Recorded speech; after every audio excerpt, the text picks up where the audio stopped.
Shit.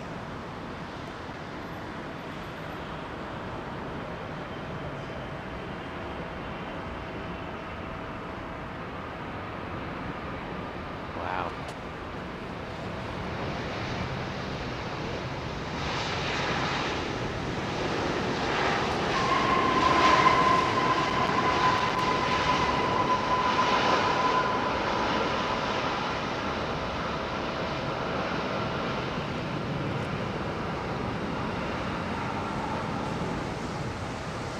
Power of flight. Well,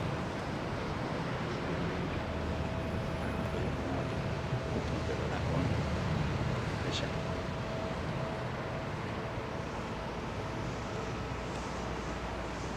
just do a quick PTC say hello.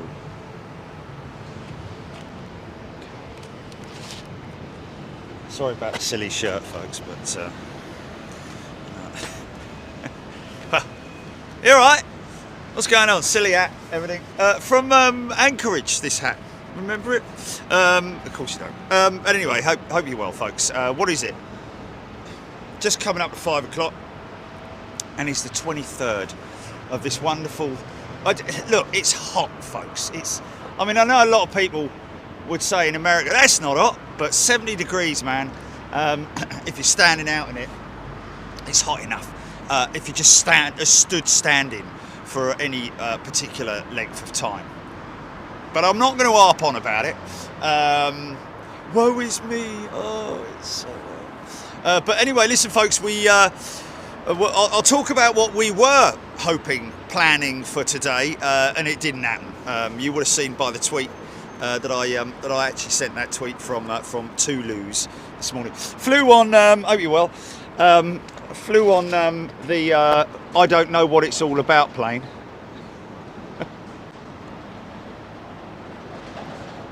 What does that mean?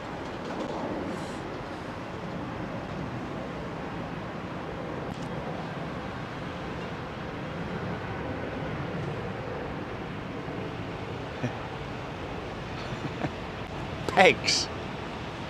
God bless you, Governor. This is quite nice. Brussels Icon jet. Airbrushed by hand, folks, these Icon jets. None of that all spray on. Beautifully done.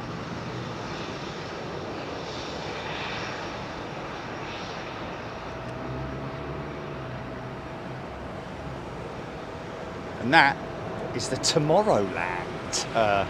Don't they have big gigs at Tomorrowland or something? You go, isn't it a bit like that one in the desert where everyone dances around naked or something? I don't know, like crazy music going on. Nice. Push and start. American push and start. Heavy. Straight out of the blocks, we got Dan Waterman, returning member. And apparently his uncle's on BA 1417. Is this him here? Wow.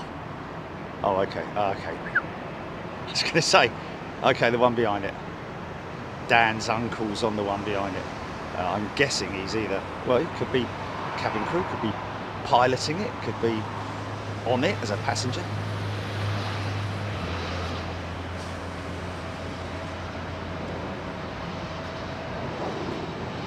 Mizam Sky Team. Kirsty Allen, Brian Pounder. Bruce McDonald. Does Brussels Airlines have a Plopsaland special livery? Plopsaland? Is that a joke? Sorry. Bruce McDonald. Adam Twaits. Gregory Jansich. Is it? Oh, what's that all about? He's gone around. He got fed up waiting, look. Oh, darn it. There's your uncle going around. Ah, that's a shame. She should always, I did like that. Right over the top.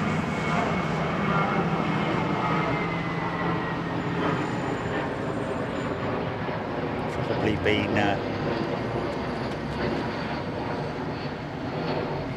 what would that be? Climb and maintain what? Well, not so much maintain, but a new heading. Pardon me. Oh, there's a lot of commotion going on over there, isn't there? Hey? Okay. So what was that? Was that that must have been that.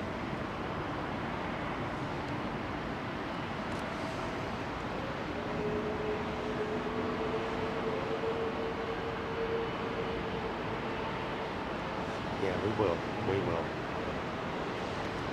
This is Iberia's 330-200 in from Madrid.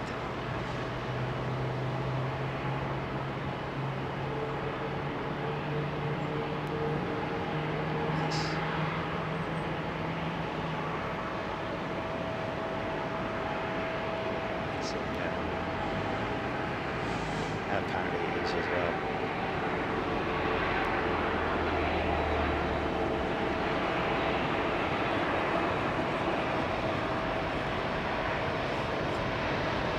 CF6s. Very little reverse action being used though. He's not going to make that exit though, is he? Far too fast, isn't he? Is he going to make that exit? Oh, easy, son. Left turn flag. Wow, fair play. That was a fast exit, man.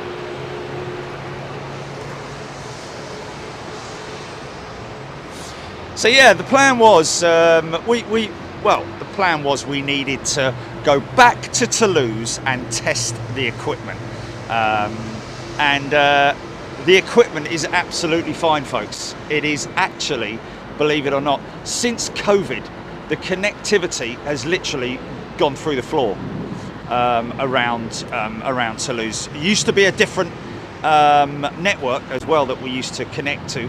Now it's all different, a couple of different networks, but interestingly, just absolutely zero.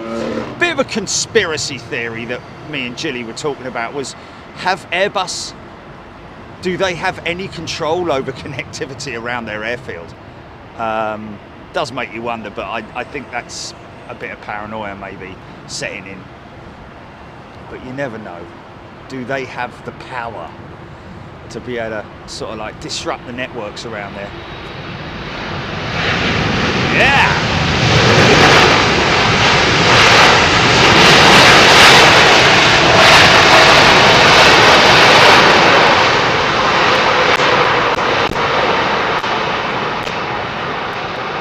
Camera is 4K. It's just...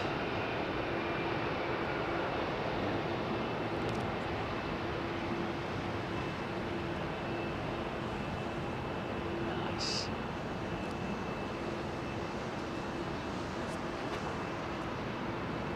So something I saw when I was taxiing out yesterday, folks. Jordan Charlie, the Big Roo always has its doors open, especially in the summer. Yeah, absolutely. I'd imagine that's something that's quite a common sight in the land down under.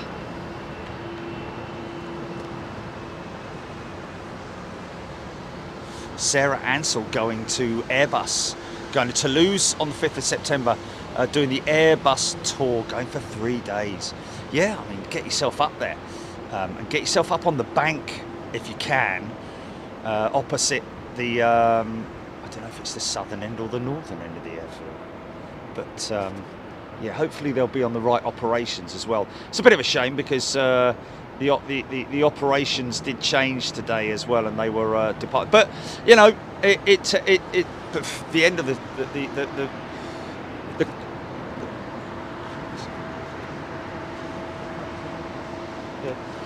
you know, the bottom line is that as it stands at the moment, it's off limits. Is Toulouse? That's nice. Had that. Like that, did it? Oh, come on, man.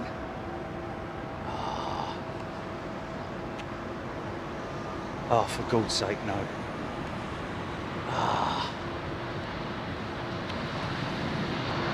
Yeah. folks, trust. Yeah, please don't. We appreciate your input and all that sort of thing, or suggestions and all that.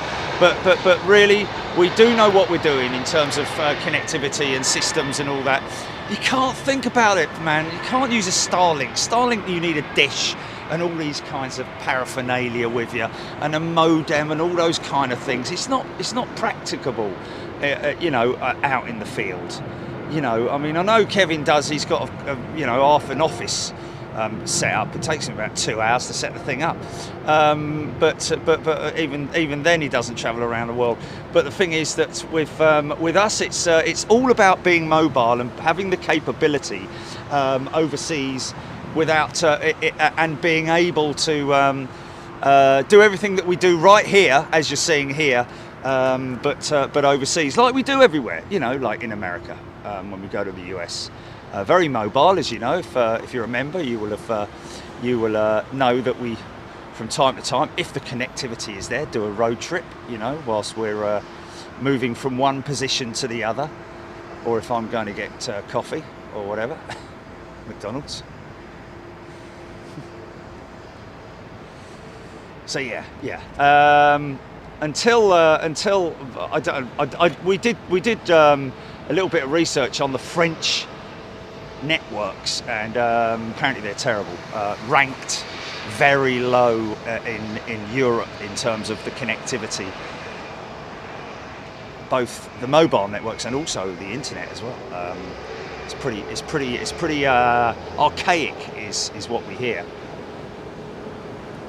But anyway, hopefully they'll upgrade their systems, and we'll be back there at some point in the future, because we love Toulouse. They've shut one of the doors up.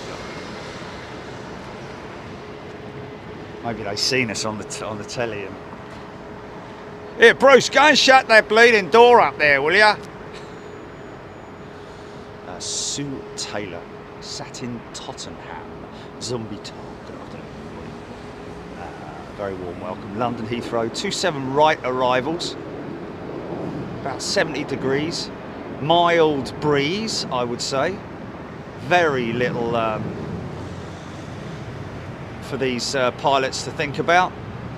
This morning, when I touched down, I heard the autopilot go off at around about 200 feet, maybe less than that. I don't know. Bloop bloop bloop bloop, and I'm sat all the way back right at the back of the aircraft, and I could hear it.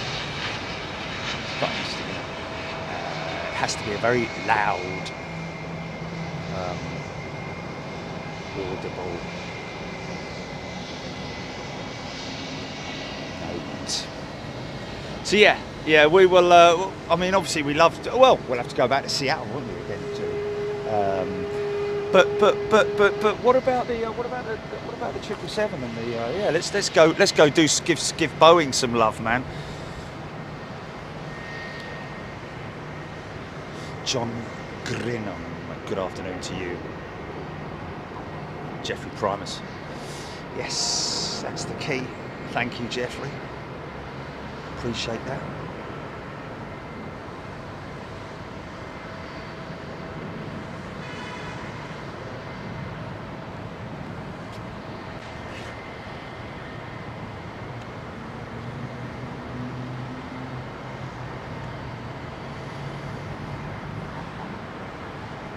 Yeah, 64-mile Ethernet lead.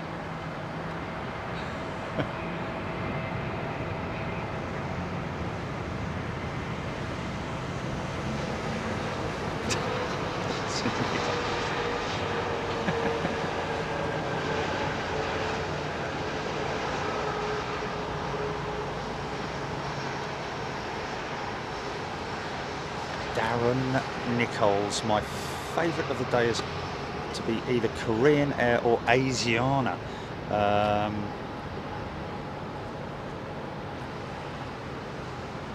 Dan Waterman, been watching since the Gatwick days. I can't remember, the best plane live streamer of all time. Oh, thank you, Dan. Well, it takes two to tango, Dan. Jilly is the tech guru. If it wasn't for her, we wouldn't have a show. Simple as that. or it would be very, well, I'd never get it going, would I? At the end of the day. What's this do then? What's that do? Hey? What's that button do? Oh, I've turned it off again. Me and tech, anyway, forget it.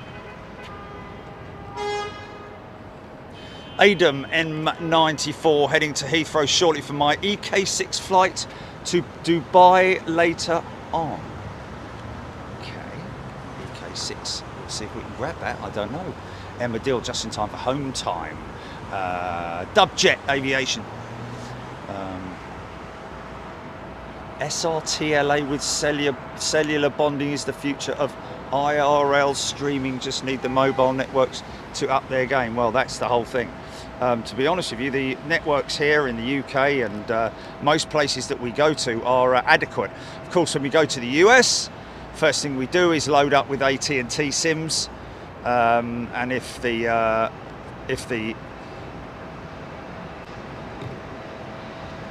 modem's far enough, we'll go T-Mobile on that. So we've got good connectivity in the US most of the time. But there are obviously blank spots and you know, little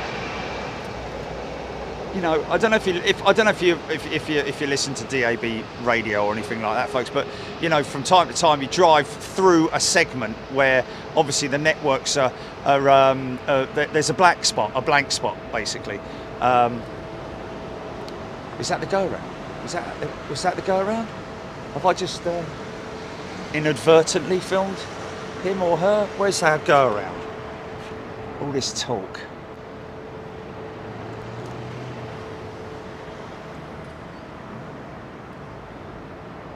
Oh, this is in take two.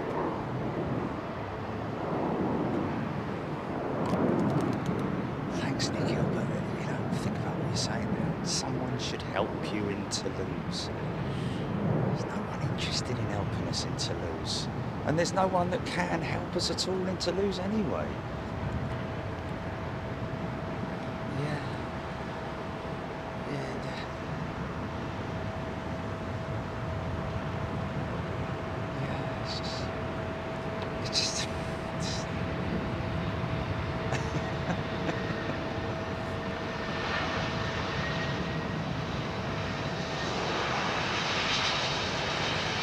Gee, just call up Amazon and see if they've got a 700-mile long Ethernet lead with them. We'll just trail it out the back of the plane on the way over there. I'm sure it'll work.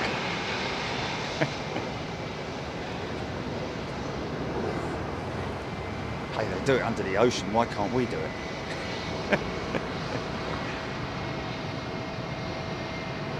Hey, Tony! Tony Duty, thank you very much indeed. Gifting 5 big jet team memberships. Oh, now the ruse closed up the other door. We asked 100 feet.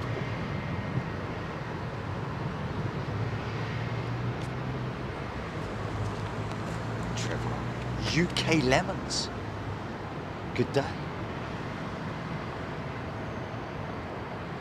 See how big these engines are on the Neo. Interesting. Somebody sent me an update, but I don't know who it was. He didn't sign it off. No name about the Pratt & Whitney engines, and that is that a batch of Pratt & Whitney engines, around about 600 aircraft, are affected worldwide. Someone's house. Do you mind if you just disrupt your entire household? Just yeah, so Tony McCall.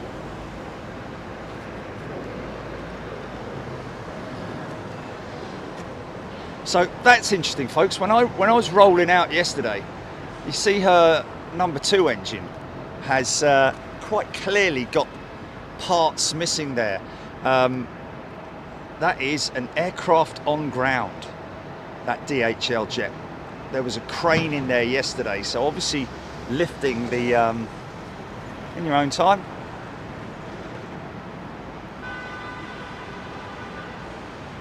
Nice.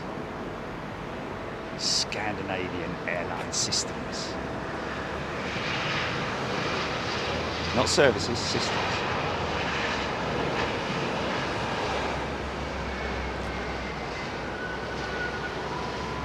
Old livery, much prefer it with the orange cowls.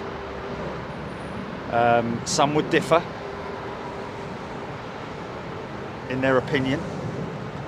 I like the new one. Don't get me wrong. I do like the new one. I think it's in certain lights it really works. But I'm just not a big fan of the engine cowls. What they've done with the engine cowls, because they kind of look half finished, if you see what I mean, or like they're running a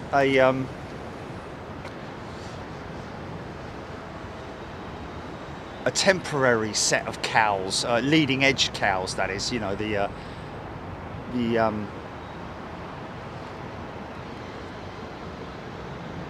nacelle or the nacelle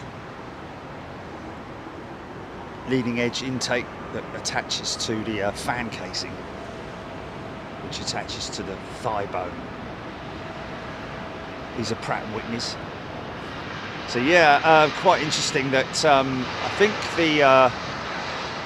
is it the FAA have ordered inspections on all Pratt & Whitney engines,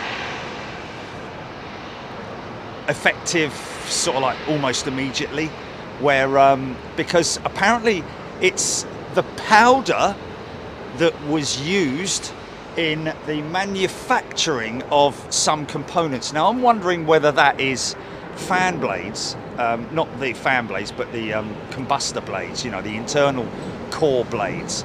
They get smaller and smaller. I don't know if that is, if it's anything to do with that, or whether it's actual, because they've been, the inspection process is by way of,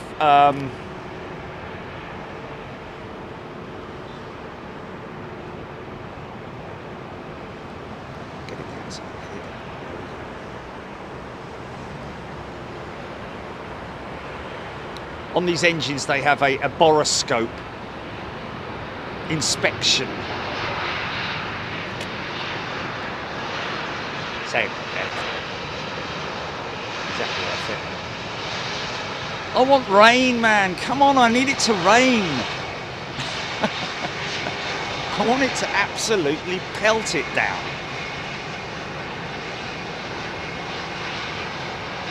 Sarah Deal has gifted 5 Big Jet TV memberships. Thanks, Sarah. Wonderful thing to do. Tim Rotunda, okay. I didn't. Obviously, I missed that, Tim. Didn't read that it was back then that you were saying it was micro dust. I think it was components within the dust. Some of the application in terms of the ingredients of the dust, if you see what I mean. Well, the powder. I don't know about dust. More like powder, isn't it?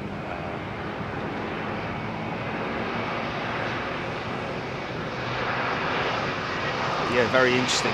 600 aircraft, but I think they might be requesting that all Pratt & Whitney powered aircraft go through an inspection at the next available check, whether that's a C check, whether it's when it's on offline for maintenance or whatever it might be. And apparently the fix means that the engine has to come off the wing. So that aircraft would be redundant for, well, I mean, how quickly they could fix it, I don't know. It depends on the airline, where they're based, whether they have facilities, whether they obviously have somebody to either come in and make that fix. But I would imagine that it has to be at a facility where it's. This is one of those Pratt & Whitney powered aircraft right here.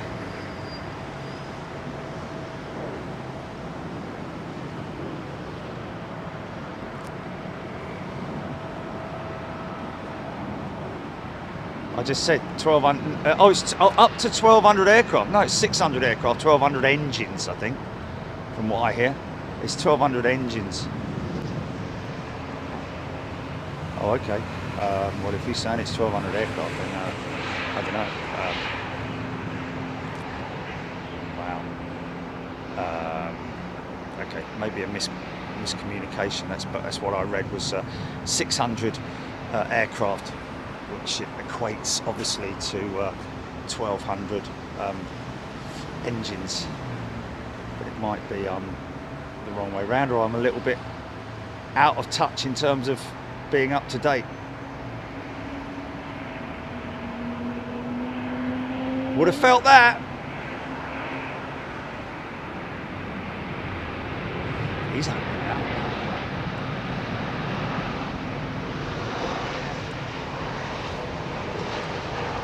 So I think, yeah, like I say, it's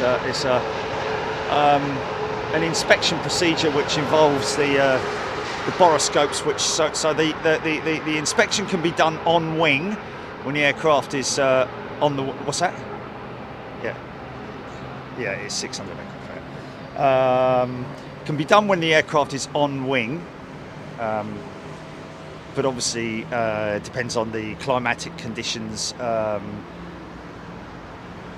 where they are. I mean, obviously it's going to be a lot easier to do it in a drier climate than it is in a wetter climate or a colder climate. As an example, it's interesting that DHL jet has undergone a on-wing repair. I can't quite make it out. I see the leading edge nacelle is on, but the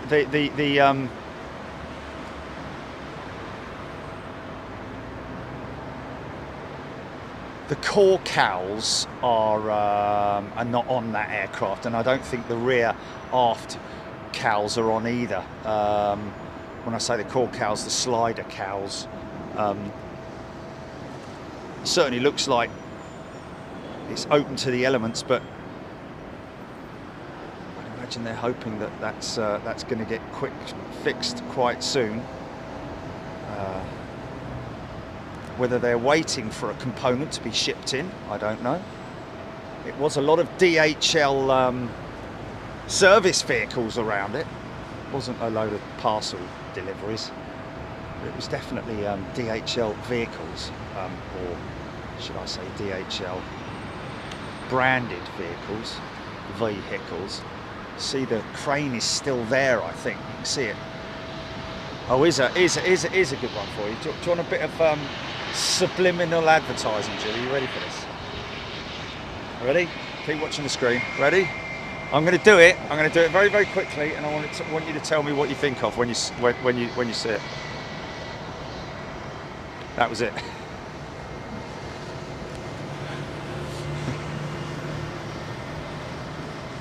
Yeah, Condor jet. It's not. It's not. It's. There were two blue stripe Condor jets set to lose. Rohit Parkal saying, as a proud Indian, I'm overjoyed to announce that India successfully landed on the south. What's that? Oh, the South Pole. On the moon? Oh wow, cool. Awesome. Well done. Congratulations, India. Had no idea. Was that on the news? I don't watch the news anymore. It's just full of... Wow, well done, India. Beat the Russians to it. Hey! Russians completely flopped. I'm sure that, well, they're just suffering, aren't they? Serves them right. Well, actually, you know what? It doesn't serve them right. It serves, it's Putin's the only one like that. I mean, and those horrible, nasty people. But anyway, whatever.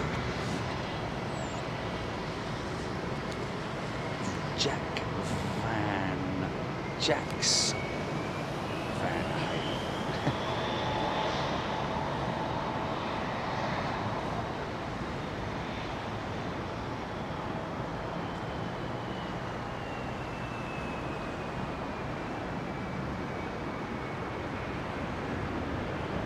I say Trents.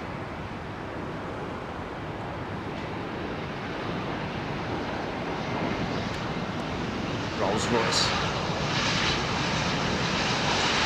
Pointy spinners.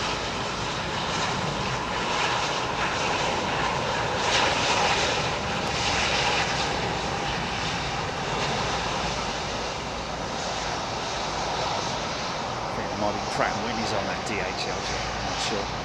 Listen to the hum. Listen to the hum, folks. Might be going in one of these gates, I'm thinking. One of these gates over here, maybe even there where the other one went out from. So we'll see what transpires, shall we? Air China 777 due in 10 minutes, diesel 13, thank you. Mel Lascelles. Rab H, Rohit, John Grinham, Trent. Good afternoon to you, Simon Hardy. Eve Hospital, Jax Van Halen. What's that, GP?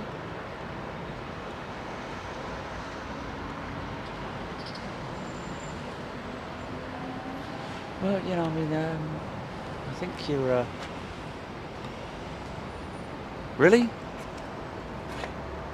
Aer Lingus.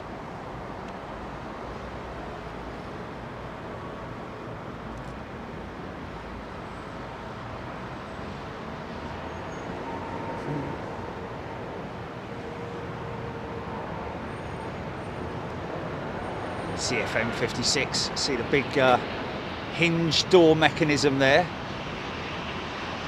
Different type of reverser. Call them clamshells, some people. I still do. But that is a block of doors, obviously, there as well. Again,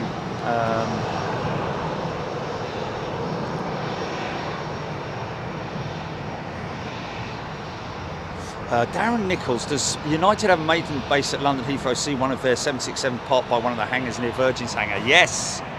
That big hangar there, ex British Airways. Oh, nice 737. Get a really good idea of the size of the engines on these Neos and Maxes now.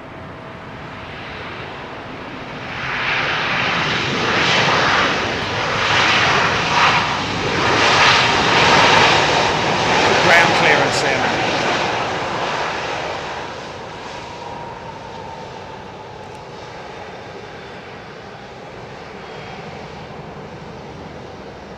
Oh, I hear. Do I hear a Chinook? Or is that just that's a motorcycle? So yes, the XBA hangar is now being used by United Airlines. I'm guessing at some point in time they're going to brand it, or have they been told that they can't brand it or something? I don't know. Nick Gray's sun angle really works favourably for arrivals at this position. Yes, it does. Indeed it does. Because a lot of the time we're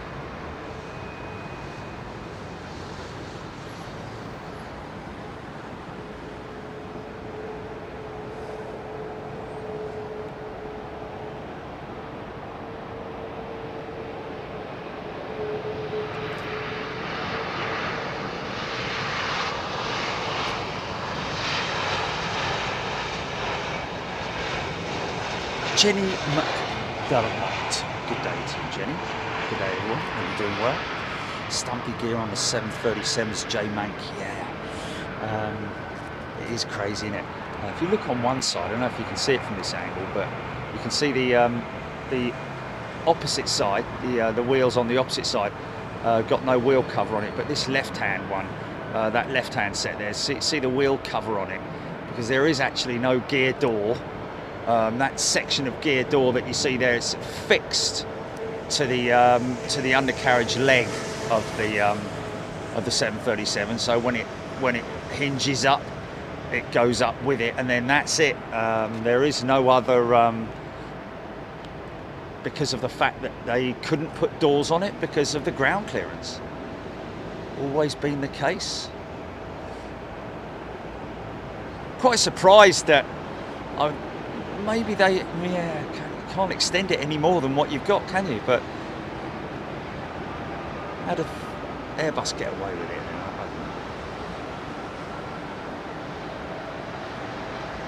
Oh, interesting. Nigel Clinning, LEAP 1A engines in the Neo are bigger than the 1Bs on the Max.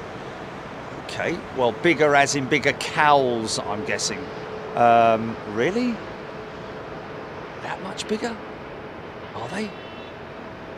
What's the fan diameter of the 1A versus the 1B? It's interesting. Interesting factoid. Thank you for that.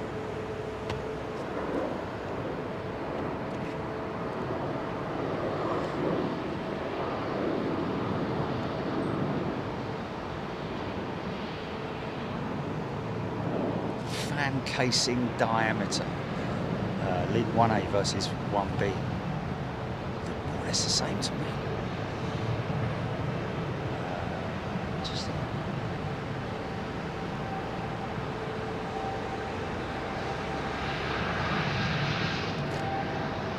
Tell you what was down at Toulouse. Lovely old 767 X Delta 767 converted.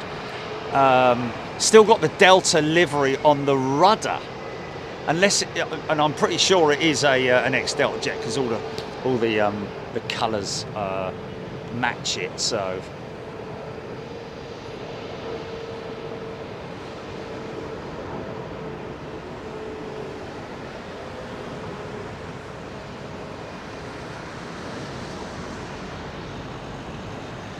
Might get a little bit of a funky shot here.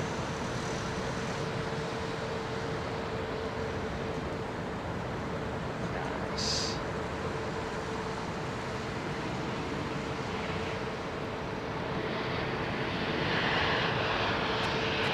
It's a steep little climb, isn't it? Oh, is he? It's a steep climb, isn't it?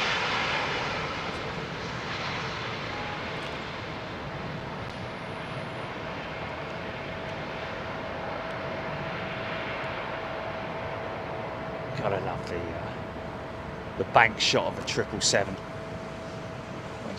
when she's side on, those big, beautiful big wings, big flex on them as well.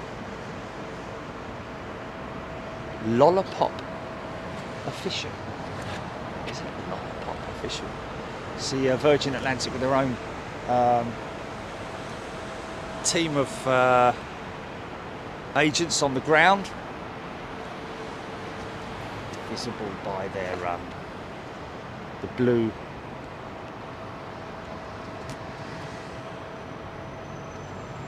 Star Air. Yeah. It's usually their Star Air jet that's in there, isn't it? But yeah. Watch the props almost go into reverse here, folks. But there we go. But they're that's the blade pitch being adjusted to create the prop from pushing rather than pulling. Of course, turbofan blades don't have that capability of rotating the blades, even though they do twist on the I think it's the Pratt & Whitney engine. There's a certain amount of twist built into the blade itself. Rohit, that Qantas has placed an order for 787-10s.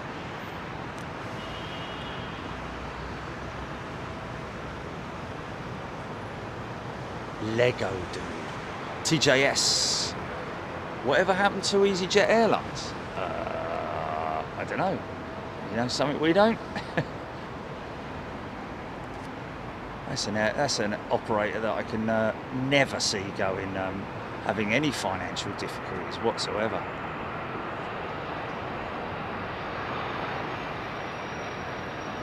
Right down the pipe.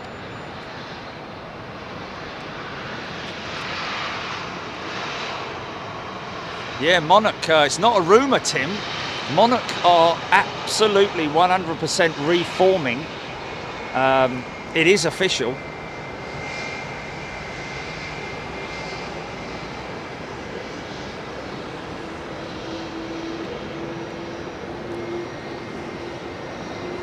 they will, mate, they will. Air Action 2257. Screaming Emu. I'll be at London Heathrow on the 3rd, so it's up to them if you wind up hearing me. Okay, yes, indeed, we did get a communique from Screaming Emu. Pilot with JetBlue. Over here with the missus, I think that's right. And like I say, it all depends on location and where we are on the day. It's it or it's it or.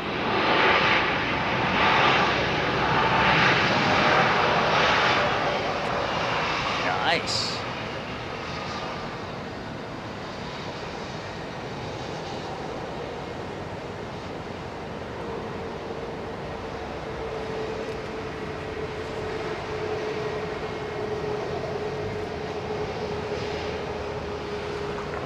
That separation was a little bit on the questionable side, I've got to say.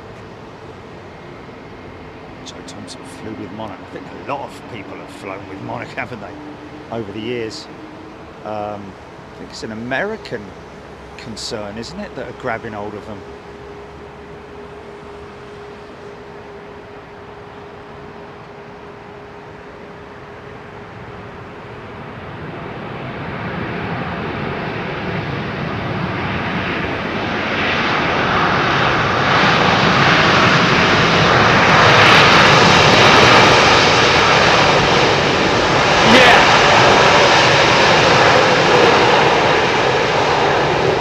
Wow! That just goes to show how powerful the braking power is on these jets. Reversers and brakes, but that was more on the reversers, wasn't it? Or it certainly appeared to be. Awesome, awesome. Brake to vacate. I think that was. I think the instructions there were the onboard systems were given the exit on the runway, and the aircraft will brake to vacate using the auto systems. VJ, man. Good afternoon.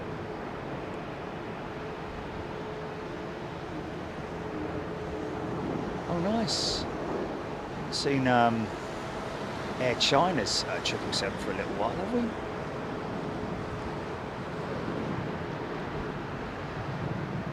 Watch it sink. Yeah.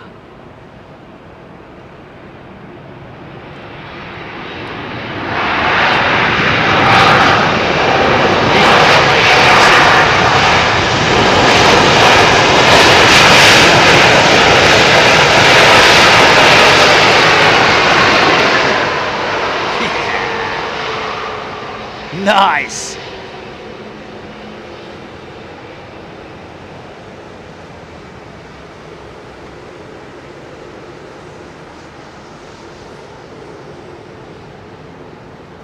Big shout out to Miles High, by the way. I'm going to do some, ironically enough, milestones later on in the show, folks. But Miles High, a big shout out to you, my friend. Like so many, been with us for so many years. A Jurassic member. Yeah, it's official, folks. The 747, the Boeing 747, as it stands at the moment, the only there are 3 of the classic old liveries with British Airways, Negus, and what's the other one? Negus and Landor, that was it, which some people say was the preferable of all 3. Personally, if you want my opinion, it was Boeing. But she's been broken up, folks.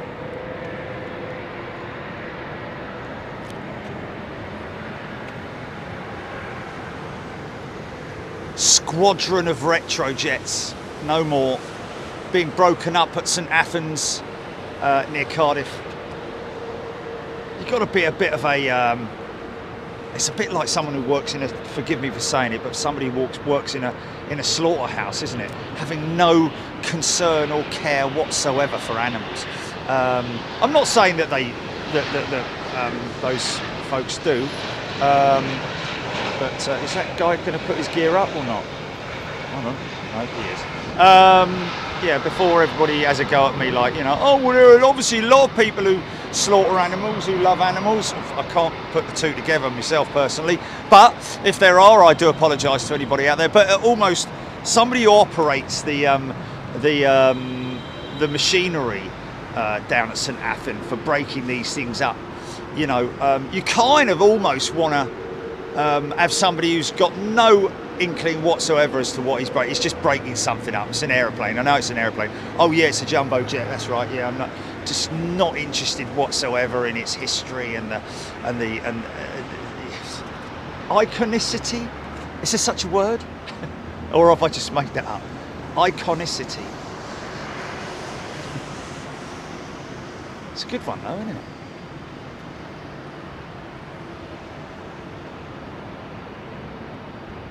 It is a word. There we go.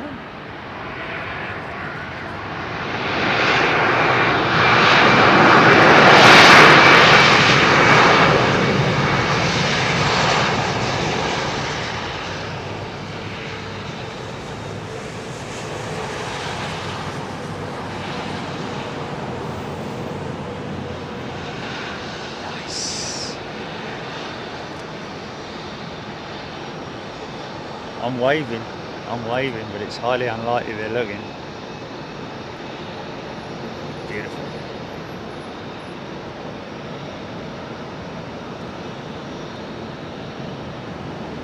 Lucy in the sky with diamonds. Lucy in the sky with diamonds. Picture yourself on a boat in a river. With dead beasts to better and yourselves eyes. Tick, tick, tick. Sorry. All the wrong lyrics. I've got to say, when I got off that the BA jet this morning, the Neo, looked down, left at the engine, and oh my goodness me, a beautiful contrast of the carbon blade. With the titanium leading edge, and what's going on here? Is he starting his number 2? I think he's starting his number 2. Usually it's a dual engine start on the Dreamliner if they want it. Not all pilots utilise it.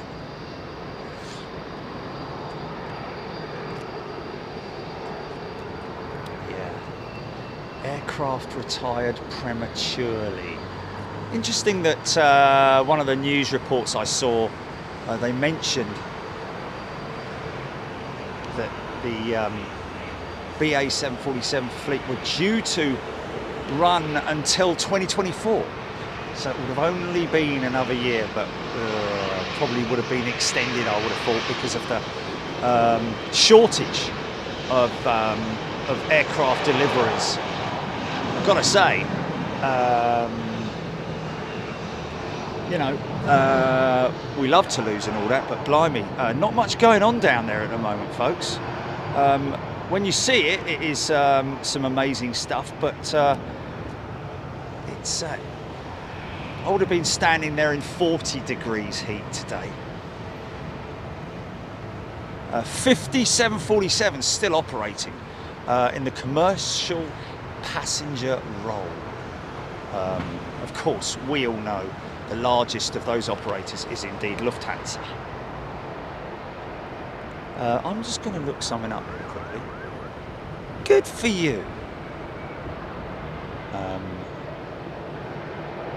Fan casing dimensions. Leap 1A go. Oh, why do you give me images? I don't want images. Go around, go around, go around, go around. What's that all about? Oh, I'm still on the runway. Gear's going to go up pretty quick here. There it is.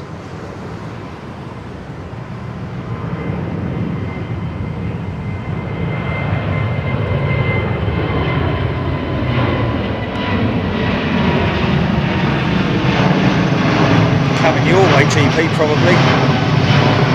Going to stick to around about 1,000. Can it climb out to about 1,000 feet, I'd imagine.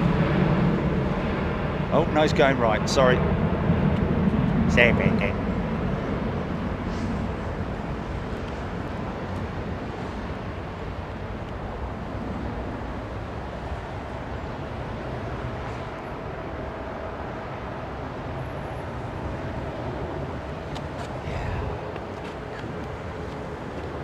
Cool. Aircraft on runway. I think they're being extra vigilant these days, folks. Maybe the pilots' unions have said, you know, I don't know, obviously rules and regulations for different airlines, you know, with Emirates, for example, you know, their margins, their minimums and all that kind of stuff is very, very heavily scrutinised. So, you know, the reason for that go around, there will obviously be a report that will go in.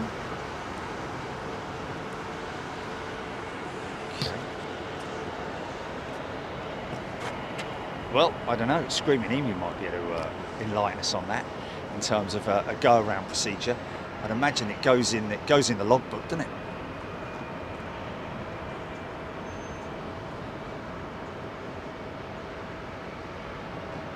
Specifications.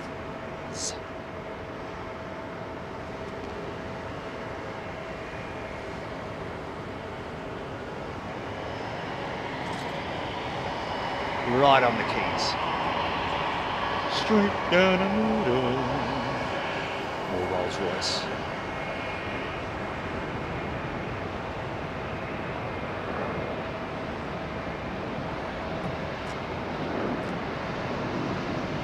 See a good amount of separation there still. They can roll that on.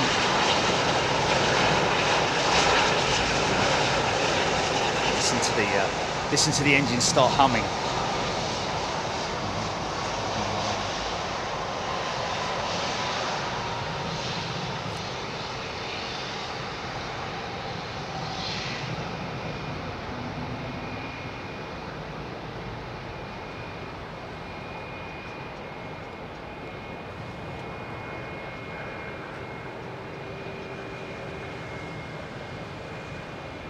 Okay, so 2 stages of high pressure turbine on the 1A, using a 7-stage turbine system. I'm guessing stages being the rows of turbine blades, is that right? Okay, so yes, he's right, you know. 1A, 78 inches, 1.9860. The 1B, 69.4. So is it the 1A that's used by the 737 MAX with the larger diameter? Mind you, the 1C, which you don't do a lot of, do we?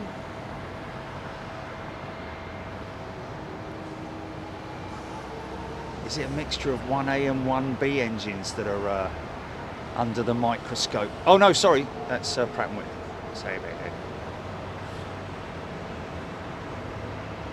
Nothing wrong with the LEAP.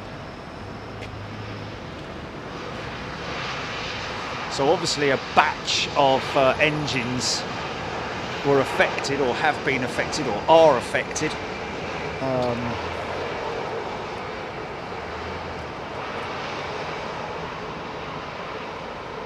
guessing Heathrow are probably very, you know, in terms of NATS, the air traffic control services here at London Heathrow are just as vigilant as the pilots, keeping a close eye on everything. But they do require the pilots, even though I've got an eagle eye on the airfield in terms of movements and what's going on. They do rely heavily on the pilots to make that final decision in terms of if there's an aircraft still on the runway, whether they're going to make it, whether they feel that they're far enough off the exit point. Sometimes the separation is a little bit more than others.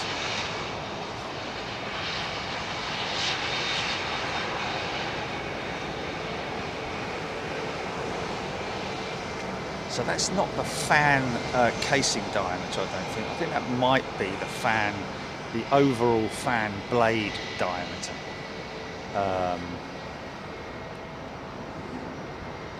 Yeah, fan diameter, there we are, yeah. So, maximum width, maximum height. Okay. So 2.5 meters versus 2.429. 2.6 for the 1C, which is interesting. I don't know if what aircraft utilizes the 1C. 1A or 1B for the MAX. Which one is it, folks? Let's just have a look and see what people are saying here. EGPX go-arounds can be initiated by the pilot or the controller. Yes, indeed. I'm guessing that the air traffic controllers will is a Pratt & Whitney powered jet.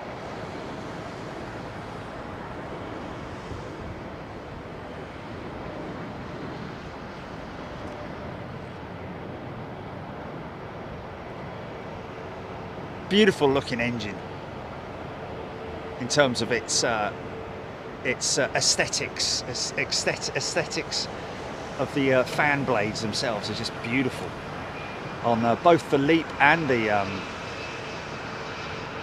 Pratt & Whitney engine.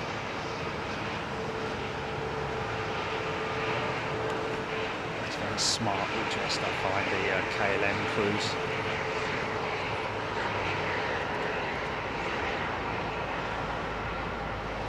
David K. LEAP 1A Airbus A320neo has 24,500 to 35,000 pounds of thrust. Altitude LEAP 1B 737. Okay, so 737 MAX runs at B 23 to 28,000 pounds of thrust. 1C Comac C919 delivers. Okay, so yeah. So the C is not really in part of the discussion, really, is it? It's more A and B, but. Obviously, a bigger fan. We're not talking about any. Obviously, the LEAP engines on the MAX aircraft have also got issues with the de-icing system for the air intake, i.e., the nacelle, the engine nacelle. The leading edge of the engine there, you see the chrome part of it, that's the nacelle. Has a heating element inside it to stop ice from forming on the, because it can quite easily do that on the air intake. That ice would then be swept into the engine or ingested into the engine. Eve Hosgood, I'm only 2 miles down the road from St Athens and drive past regularly. It's a very sad sight. Tell you what, it's not just a sad sight, it's a bleeding sad sound as well. I've been to St Athens. I've walked down to the crushing area where they never come out in one piece ever again, do they? Saw a 737 being mashed to pieces. Fuck yeah. Down there, and it was a horrible sound, grinding of metal and smashing and cracking of it's just oh dear, oh dear. Crane operator and having a lovely time, wasn't he? Like, it's like a demolition ball, isn't it? Ian Stone. And Butte and Brea still look fantastic. Yeah, they do. I love the wing on the E195 E2 or 175 E2, whichever. It's got a raked wingtip, much like a 777. Oh, look, old Alitalia livery. Ooh, I wish they might call us up, Gillian, and ask if we can pixelate this one out. Just a big blur coming down the runway. Yeah. Still quite a nice livery though, isn't it? But interestingly enough, yesterday, in the very cheap hotel that I stayed in, they had a very small telly. It was some athletics event, and the woman was from Italy was there, and she had the ITA. I don't know if she had the Italian shirt on, but you know, the livery, her livery was very much like the ITA livery.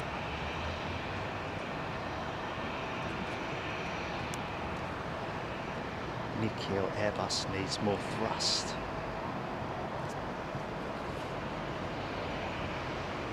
Azure blue. Watch these wings droop, folks. Go from high flex to none at all. Look at that. Isn't that crazy, man? That's that thing loses lift. Roll it all the way down to T5, look.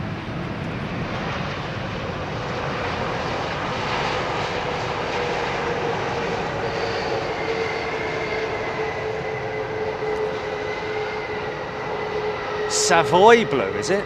Interesting. Nikhil, Airbus needs more thrust. Is that 320 nil? Heavier aircraft? Does it need more? Oh, that's a bit of a late turn, wasn't it? Just made that. Mind you, there's nothing behind it. Nothing behind him or her at all. Elite 1A Airbus, Elite 1B is Boeing, Elite 1C is Comac. Ian Shaw, thank you. The best clips hub. What will be the next Boeing aircraft? Well, 777X is the next aircraft slated for delivery. However, if you're talking about what will be their next, well, I don't know, as there will be another option from Boeing at this stage. Do they really need one? XXX is just going to take care of everything in terms of the ultra long haul stuff. 737 Max is doing its thing, isn't it? It's wow, look at the drain mast. Obviously a little bit of hot gases coming out of that engine. More happens more when the aircraft is sort of like almost where it's at idle. Got a little bit of power going through it at the moment, but you can see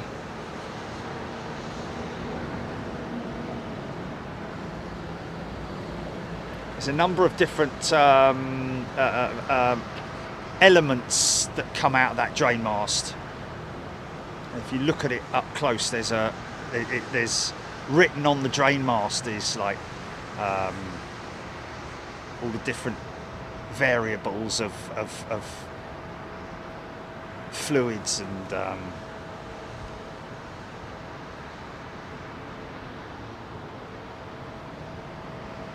say gases, say you know, like hot overflow. It's basically where the those valves are open now that she's on the ground.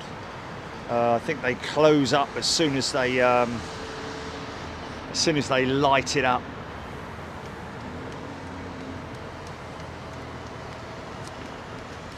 The larger Elite 1A and Elite 1C variants have bypass ratios of 11:1, while the smaller Elite 1B only has a bypass of 9:1.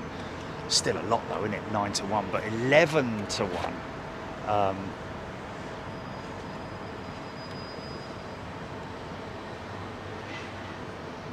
Korean 747, 25 minutes out. Thanks, Gilly. Thanks, David K, for that. Vinci. shouting out to Karen Northern Angel. I don't know what to say now. It's two words in one word, if you know what I mean. Northern Angel, North Angle. What is it? North Angle. Is it North Angle?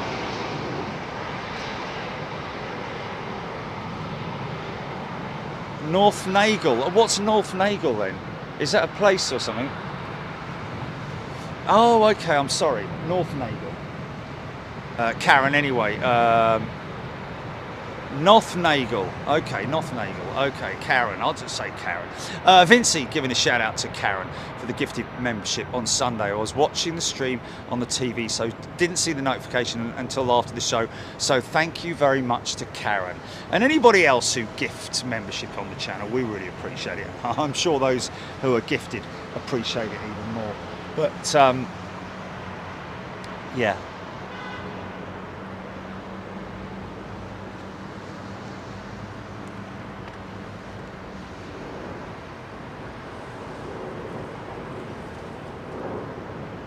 Is he climbing out now?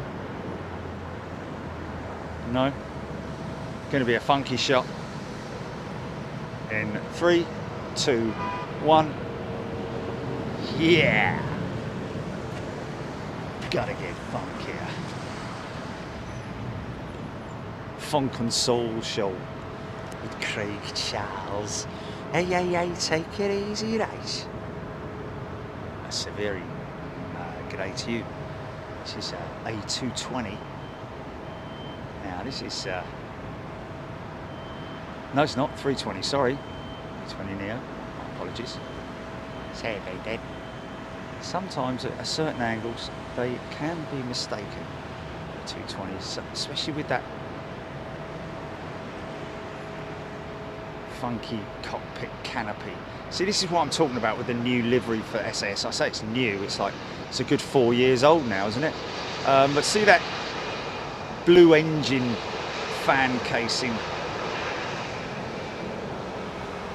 Some people might like it. Splash of blue.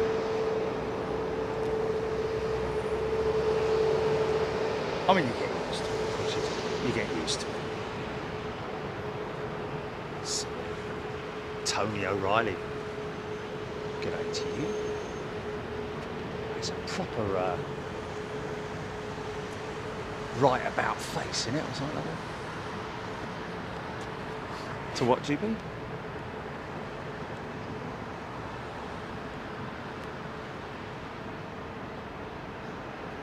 Oh no, far from it. Paella, that's it. And Estoril.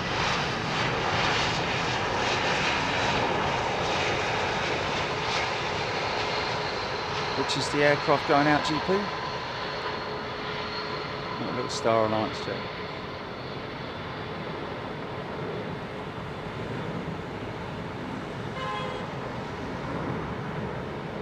Okay.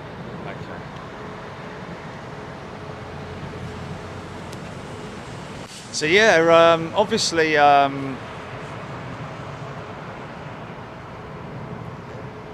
LEAP powered Maxes.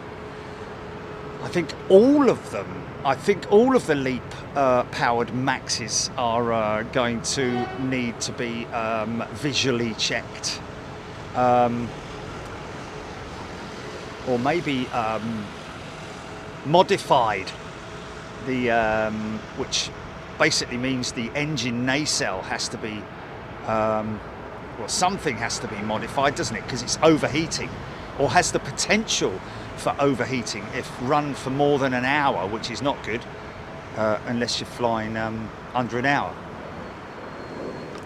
because obviously the ice accumulates at high altitude in the very cold conditions.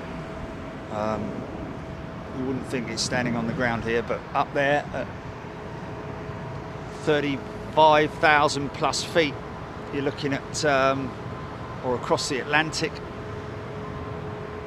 you're looking at 38,000 feet, and possibly somewhere between 70 and 80 degrees below So lots of potential for ice to form.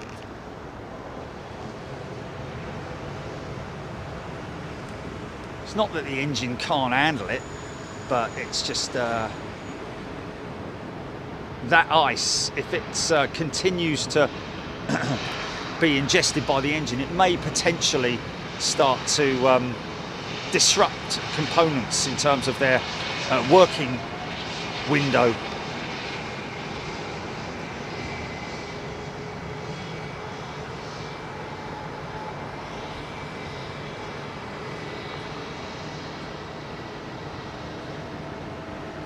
Is this another one? Looks like she's got ringlets on. Oh no, this is the bird I flew on today, isn't it? The I don't know what it's about plane.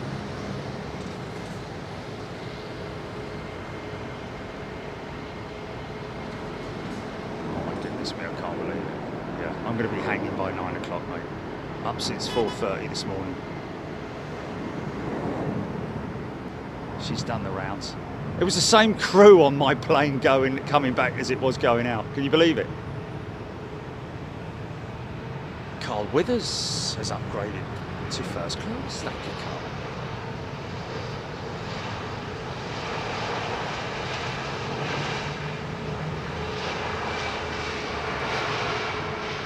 Yeah, that's a little bit of a shame. Istanbul's a bit off the cards, isn't it? In terms of getting pulled up by the old bill, or yeah.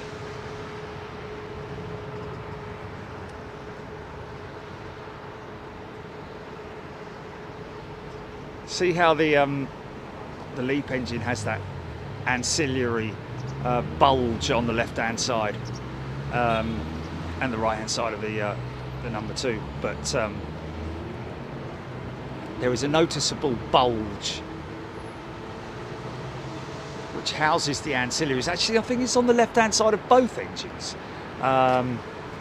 Yes, I think I'm right saying that.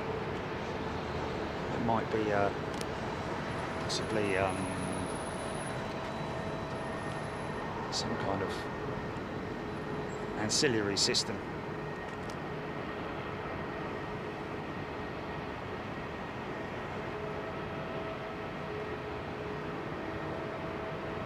The choke, maybe it houses the choke.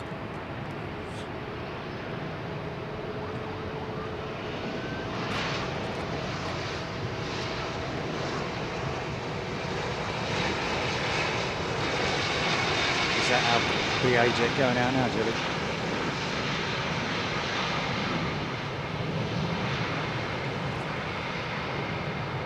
Somebody's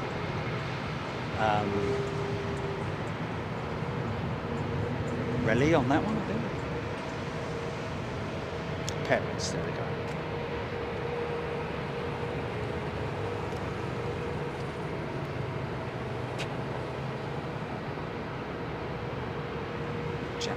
Jack's Van Halen. Same for Airbus and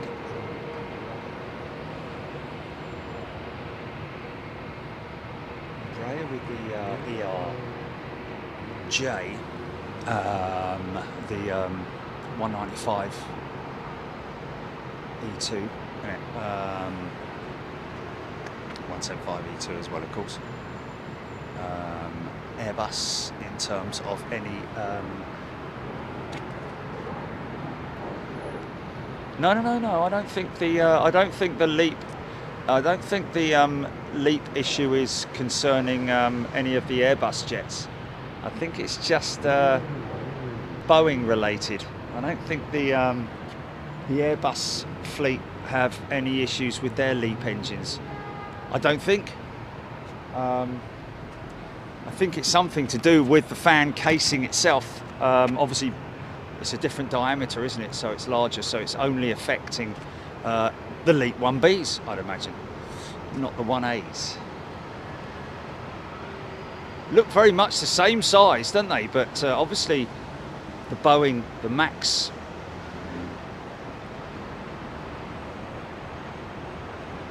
fan casing is larger.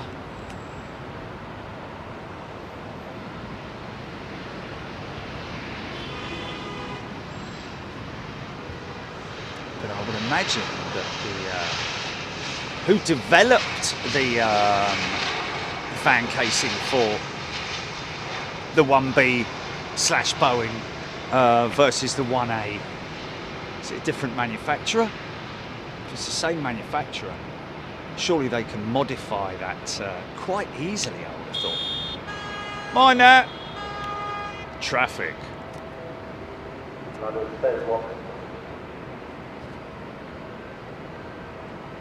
Nayad, good day to you. Arrow, that Korean jumbo will be arriving from Frankfurt. Paul G. Smith, good evening to you.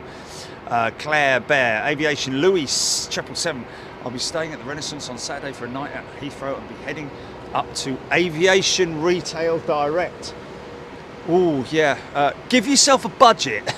I would say, probably already been there, but always my recommendation to you know, try and stick to a budget when you go somewhere like that. It is a preferential thing, is it? But there's just so many amazing die-cast models at Aviation Retail Direct. It is literally very, very difficult to control oneself. Best way to put it. Ian Morrison, J-Mac, HGC, Tony Duty, K1357 plays second time. SAS floating. What's going on with those trainings? Interesting. Karen Northnagle, sorry.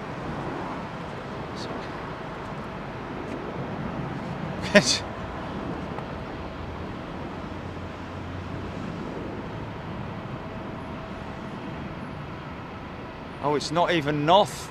It's not even North. It's not Nagel. Not Nagel. Oh, blimey. Karen. When I say Karen, you know I mean you. I don't think we've got it.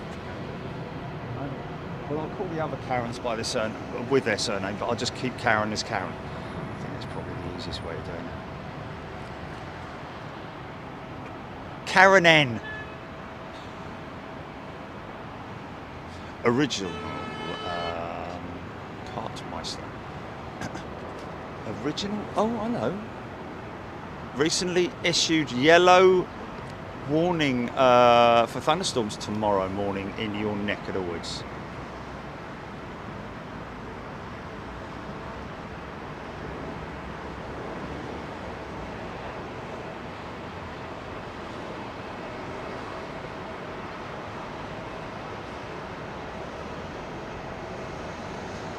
Kristen, thank you. Gifting 10 memberships. Thank you, Kristen. Very kind of you.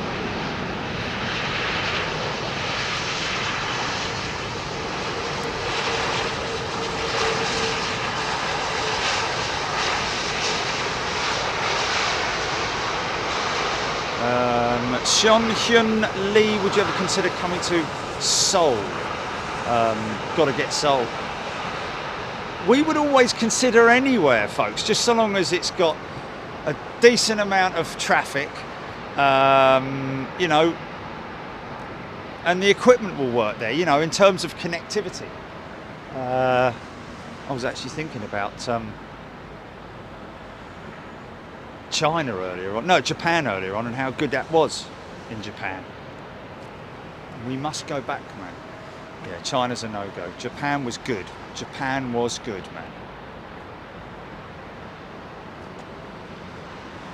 man. Lord Jason Matton, Rwandan flag carrier, has revealed its intentions to launch daily direct flights to London Heathrow from 29th of October. The route is currently flown 4 weeks. Interesting. Thank you for that. Very, very scary. Yeah, there we go. So engine starting at 350. Dallas. This was a press announcement from Dallas. Monarch Airlines, the iconic British carrier that ceased operations in October 2017, has announced its relaunch after successfully transferring to new ownership after a 6-year pause. going to make a lot of people happy, that. It will promote itself as a premium alternative to competing low-cost leisure carriers in the United Kingdom, as it did before. Obviously got a lot more cloud.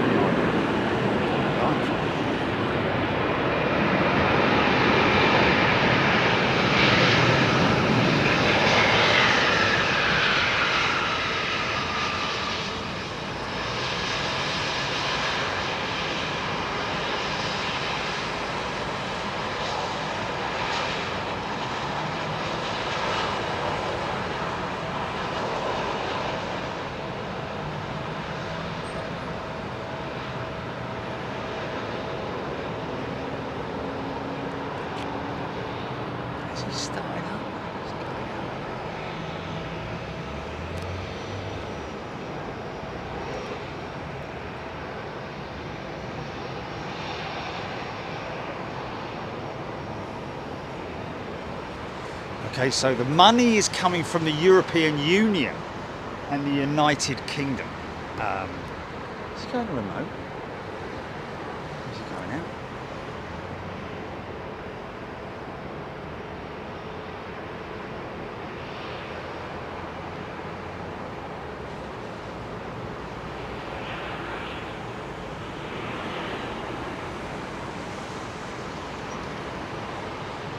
It's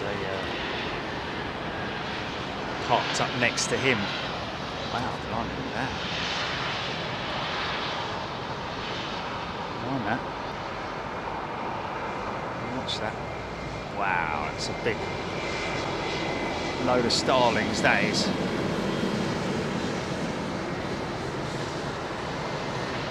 LATAM announcing a new route to Lima in Peru, obviously. The only UK direct connection to Peru. The first flight will be in December, but apparently you can start planning now. A little bit of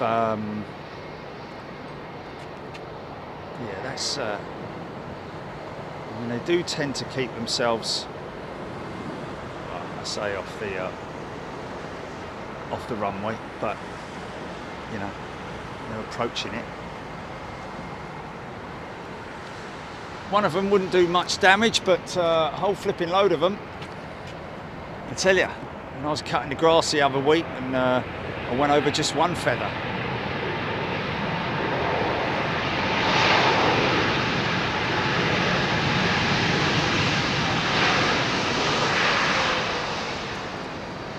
Oh man, are we going to have some fun here in the wet?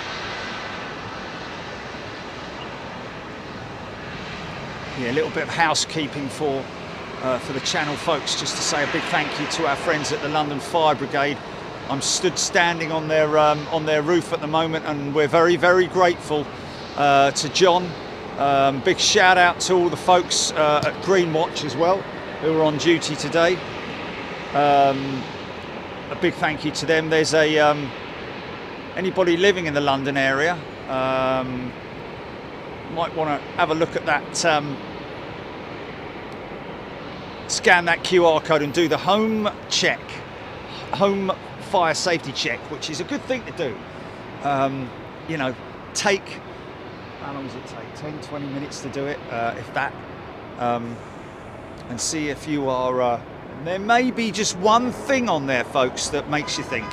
And of course, London Fire Brigade, if you go to their website as well, they're always having different campaigns in terms of safety awareness, not just fire, but you know, just safety awareness in general. Obviously, primarily fire, but you know.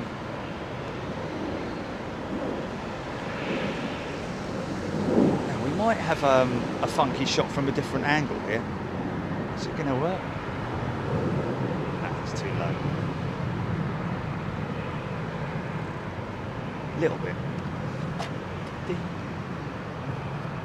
Now, that guy there, hey, that's not the jumbo, is it? No, that's a 777 in the Ockham hold. Oh dear. Oh dear, outside. Never mind.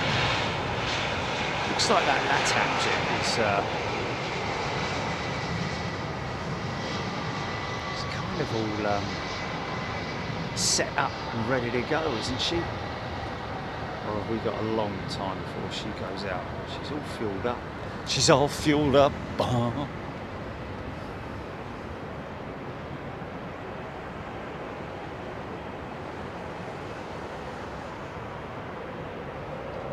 EGPX.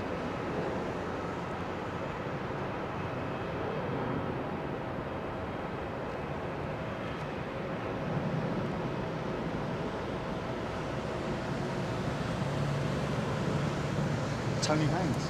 747's on finals. Thanks, Tony. Jumbo jet, ladies and gents. Is she a dash 8 or is she a 4? Looks like a 4 to me. Can I? She's an 8. She, okay. I just thought I think it might have been the trick of the light made it look like she's got winglets on her. And of course, a winglet has a number of different guises, doesn't it? This is a shark clip that we're looking at here. So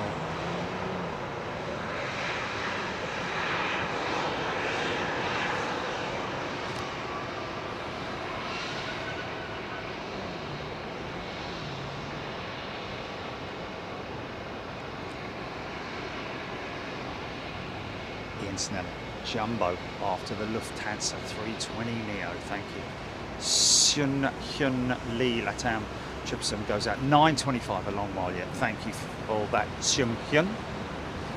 Hi, Crazy Zai. It's a dash 8, thank you. Nick, great. 747. Here we go.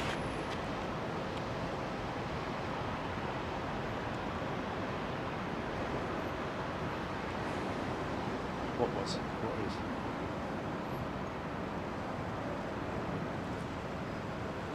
Some crispy.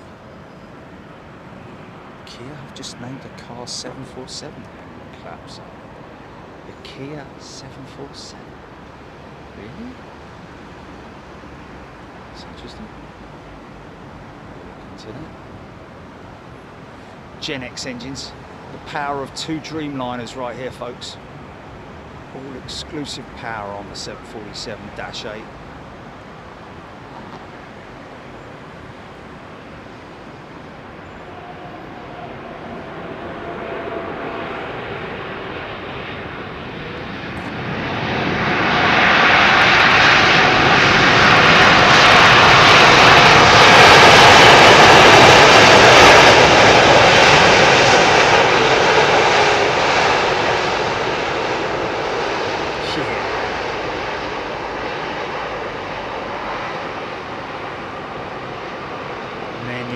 Many years left in these ones.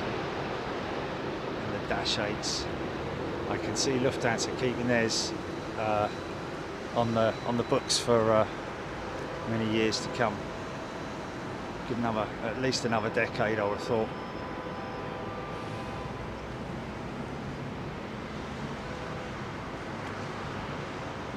Sean Pascal. BA blue livery from 2021. I think you're right. You're right.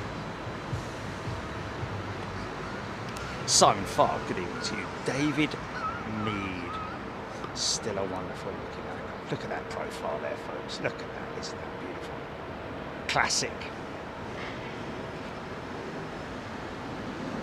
I'm sure lots of modifications, but you know, generally speaking, that front end is a 100 front end, all the way back to the Jurassic period. Dash 8 designation because of the use of Dreamliner technology, flight deck. Although the flight deck is still the same familiar brown that we're used to, or should I say Fleischer Braun. got that raked wingtip on it, much like the 777, borrowed technology from that as well.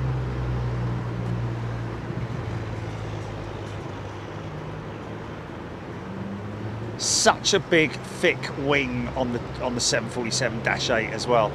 If you ever get the chance, folks, it's a crazy thick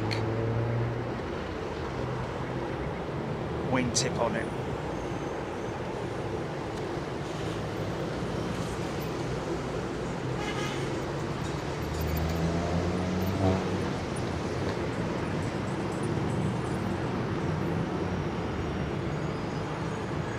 Trev Line, yes indeed, Miami next month. NASA / Boeing design that scalloped cowl that we see on the Gen X engine and on the Trent 1000 as well. The scalloped cowl, nothing to do with Rolls-Royce at all, as far as we're aware. Because it's a Boeing aircraft. The development of the engine type was around the aircraft, and therefore those scalloped cowls is a 220.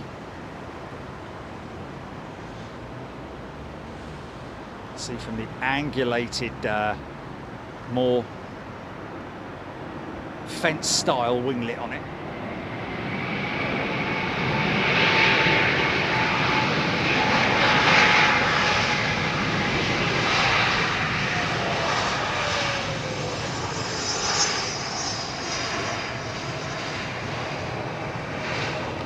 I think I've read in the news that apparently the Pratt & Whitney engine issue was, made even more urgent when I believe it was a 320 Neo was had to perform a rejected takeoff for obvious, obviously a power related issue in terms of the engine was either spooled up to N1 or takeoff thrust was set. I don't know how far the aircraft was through its takeoff run, but the pilots had to reject the takeoff and take the aircraft off the line.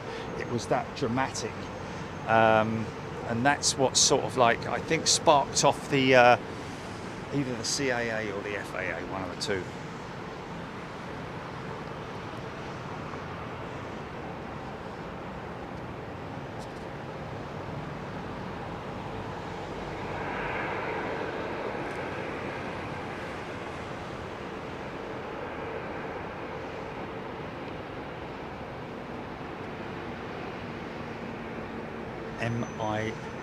MID KS.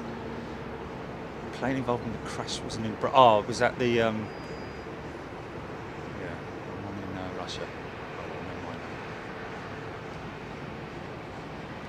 RAB H, yes.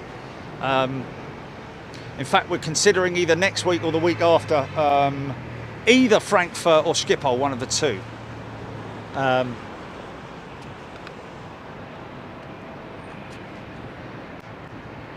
Hoping to nice chat.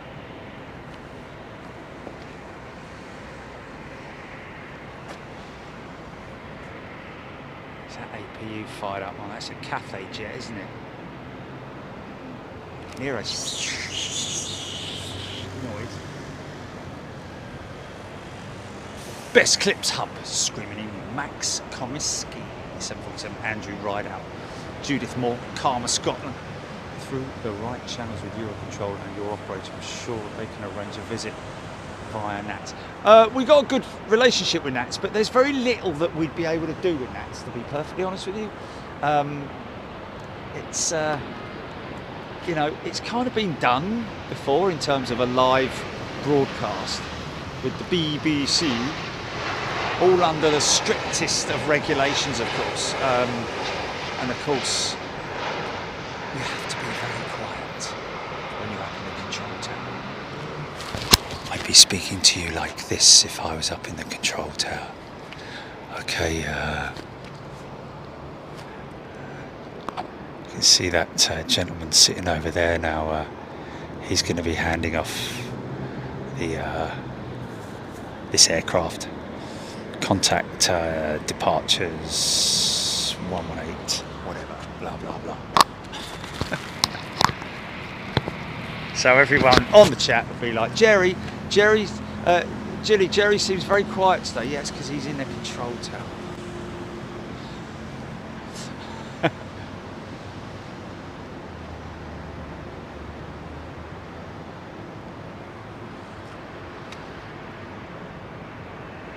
Nice touchdown. Look at those big blades, man.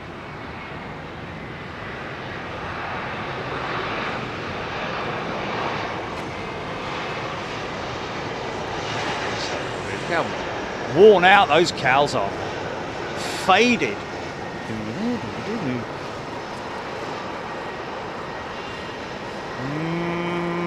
We fade to grey. Fade to grey.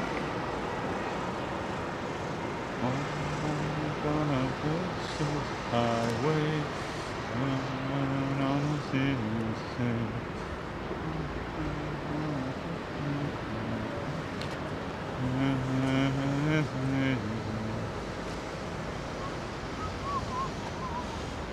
Joe Spitfire 19 watching it from my bed as I've got 2 hours until I have to get up for work. Loving the location, Joe Spitfire, thank you. Yeah, big thank you to the London Fire Brigade. Once again, I do have to say a big thank you to them. It's quite a process, quite a procedure when I get here. It's not just pitching up like we do other places and you know, saying hello and getting the key sort of thing. There's quite a system that we have to go through when we come here, because it's obviously, you know, hallowed ground.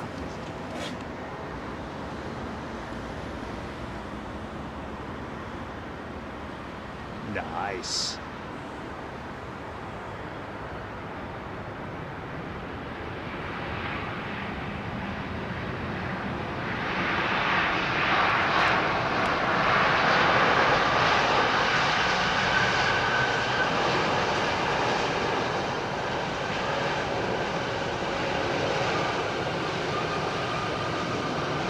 Yeah, totally. Oh my goodness me. Yeah. Now that Qantas jet is not going out yet, folks. She's obviously came in this morning around about 6:45 and sits over on remote stand until it's her time to go to gate. It's now her time to go to gate, and she will be I think she might have been catered already. I think the catering trucks may have already been. Big Aussie flag there on the side. Mel Lascelles, I miss seeing them more often. Trev Lyon, Nick Gray, H. Irish Dublin. My plane, I'd love to have one of those for my home. Okay. Ian Snelling, Capital Airlines 332, 11 minutes out. What's that? Avro Arrow. Emirates 380 arriving in about 15 minutes. You would hear the sirens.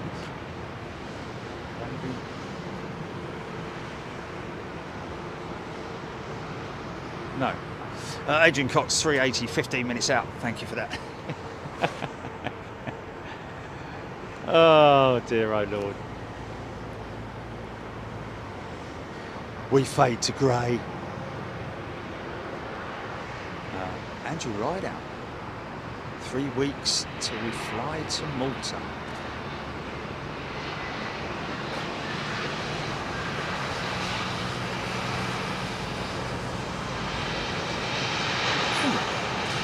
The last, I think, outbound and return flight was Lady Pilot. Not that there's anything special about that, I've got to be honest with you.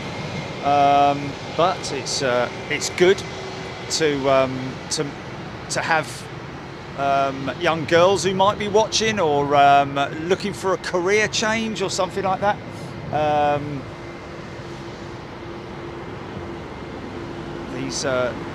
The shortage of pilots is relative to male and female, and everyone in between as well, of course. Not watching to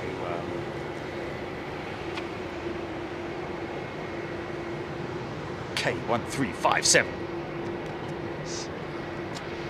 Nice Austrian engine. This is nice. See the green sleeve inside there. Indicates it being a Pratt & Whitney engine, I believe.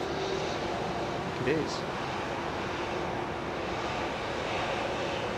Yeah, we might get a report of bird strikes here, just because there's a lot of activity out there on the field. Look how many birds there are, folks, and they're spread out as well.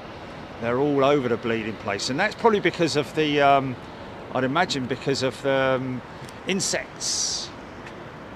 They're all over the place. Yeah, they're definitely all over the place, aren't they? Look.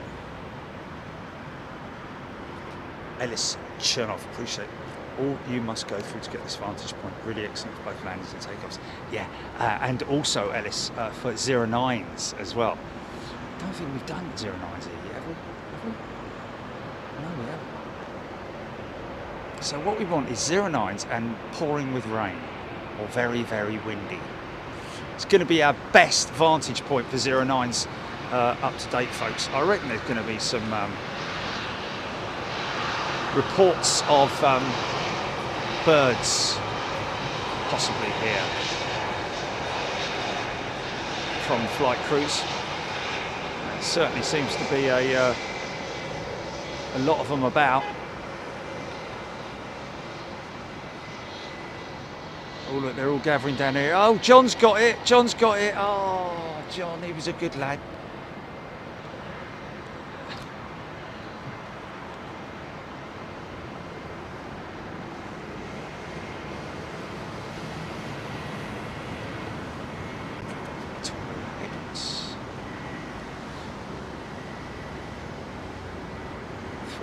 Neo, Lufthansa, is it?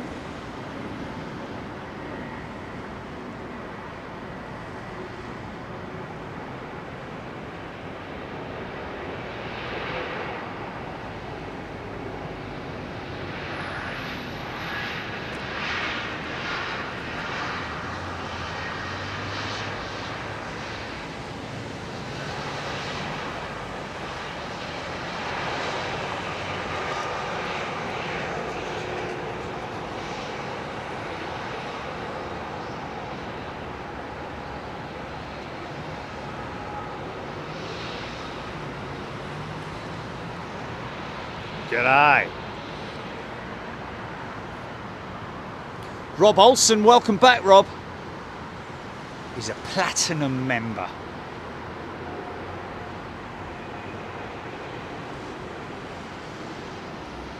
.787 crew, are there any A380s? Yes, 787 crew. Not that long now until we got a Emirates 380 arriving. See the big. He's going through the cul-de-sac, isn't he? He's being towed through the cul-de-sac. Ellis Chernoff lost track of how many birds I'd taken out. Andrew Rideout, love the new location. Karen, I believe it was Frankfurt as I watched the stream a few months ago. Now you're making me wonder. Okay. Oh look, he's going to that gate. He's going to a gate there, I think. There is a double-deck gate there. We've seen Emirates park up there before. Looks like she's going in that gate. Ellis Chernoff. Worst was a duck on approach to KORD. Oh, not good. Especially if it's the bigger the engine, the more it can handle, obviously. But when you're on approach, your engines are more or less idle in a funny sort of way. So you don't really want to be hitting something as substantial as a duck or a goose or anything like that on approach in any jet, really, because that can do some damage in terms of tiny work.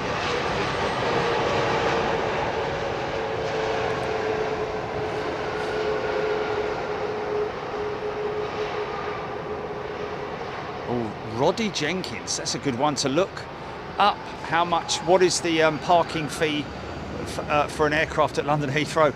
I'm sure that, see now he's off the power, so that is an overflow. So when he powers up a little bit, that'll probably, I'd imagine, it's an old steam engine.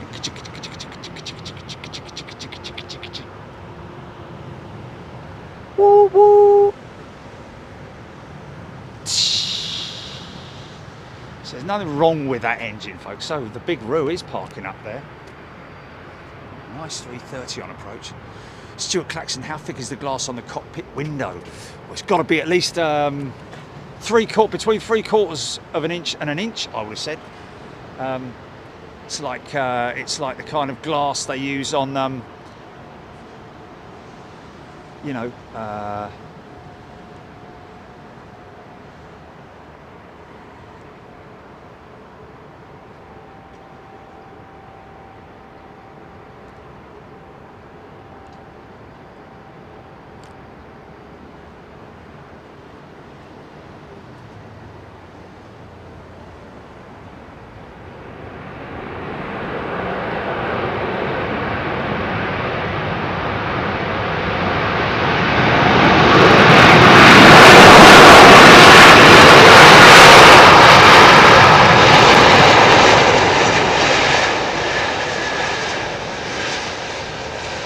yeah!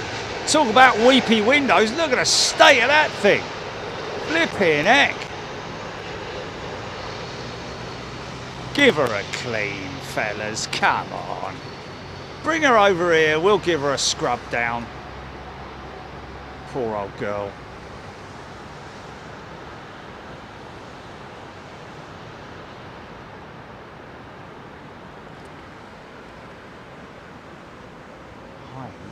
Heinz was Munich. Heinz is Munich. Trev Lyon, venting, that's it. That's exactly it.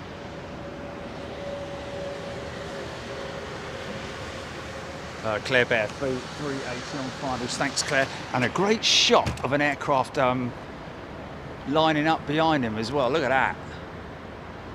Stack shot. Oh, Screaming Emu, several inches thick.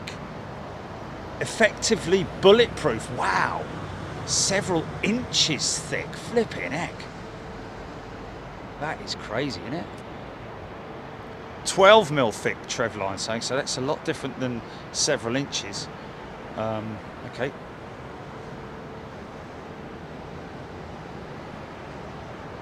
How thick is cockpit? Yeah, of course it is. I'd imagine the inside is a little bit better than the outside.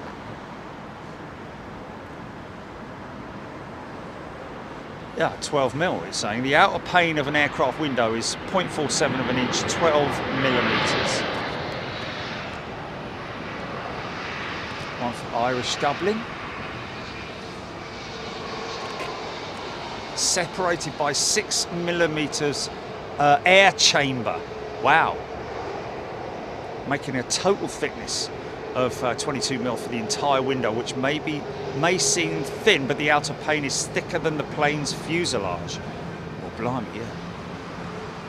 The outer pane.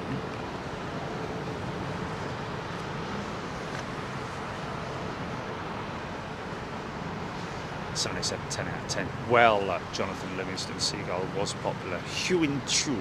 Joeing, love it when they give the Trent some welly on landing. Yeah, those Trent 700s, man. And you wait till it rains, man. That's what I'm waiting for, is to show you that crazy, you know, It's physics in motion. Even on these little IAEs, they can open them up, make a lot of disperse a lot of water. Makes a right state of the runway. Well, everything around it really.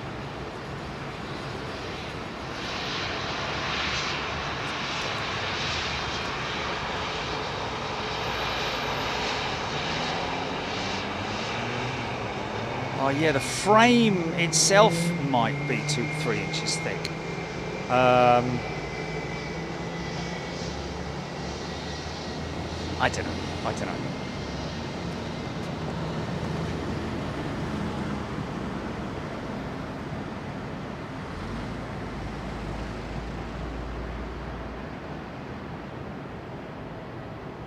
I predict he's going to load it up, this one.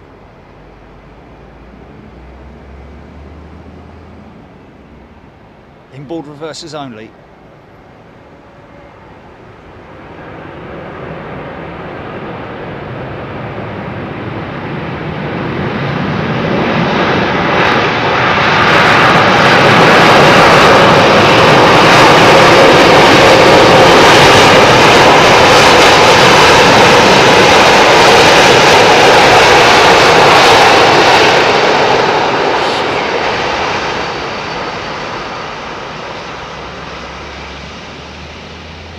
Wow.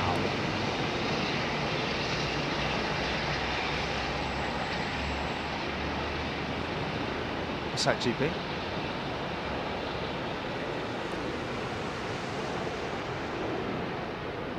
No, I want some rain is what I'm saying, folks. I can't wait for the rain to come. I want more rain. I need rain. We need rain. The best clips hub. If a hole a few millimeters wide was drilled into a plane, oh, lost that one, would it lose pressure instantly? Yes. Best clip hubs, best way to explain that is pop in a balloon. Is the best way I can describe that.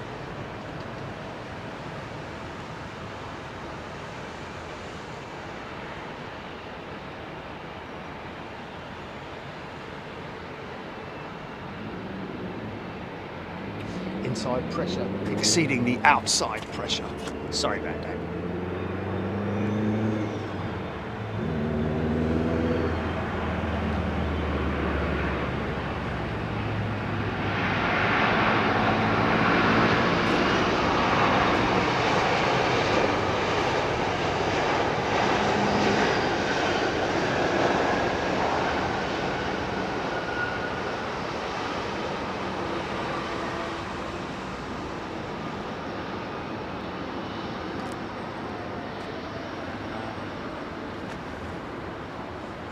Arrow, thank you.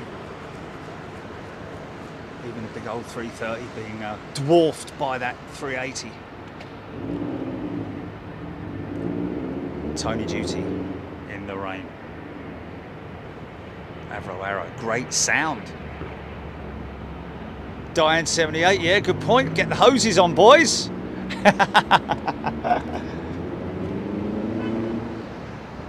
Fire, the runway's on fire.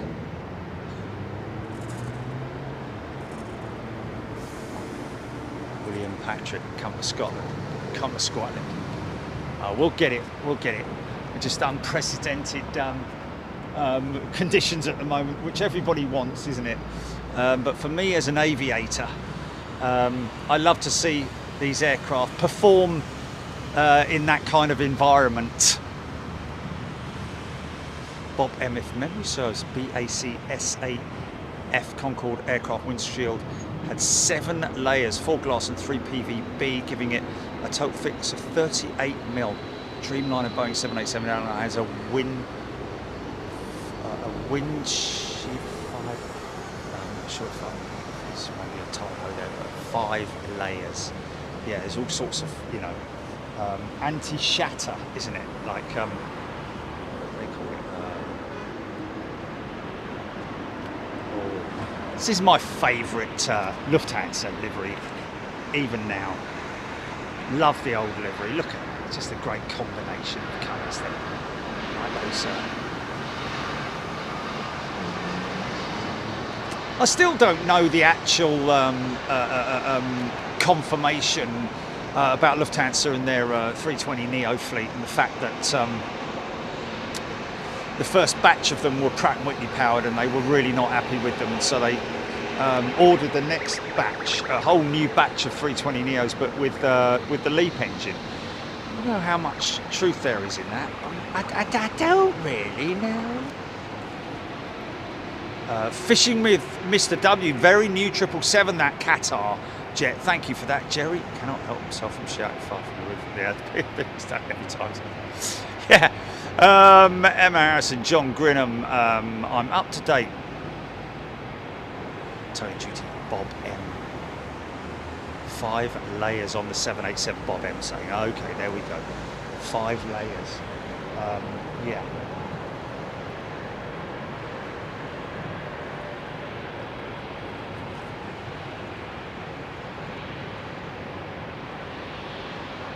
Yeah. Yes. Yes. Okay. Okay. With all the layers combined, is what Screaming Emu's saying. Everything combined. The different. You know, you've got the heating layer, the anti-ice layer, all those kinds of different components, the different PVB. PVB, did he say? PPG, which is obviously a sort of like some kind of anti-shatter type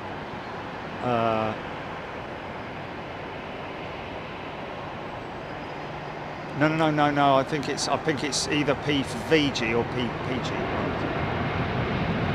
The layer off.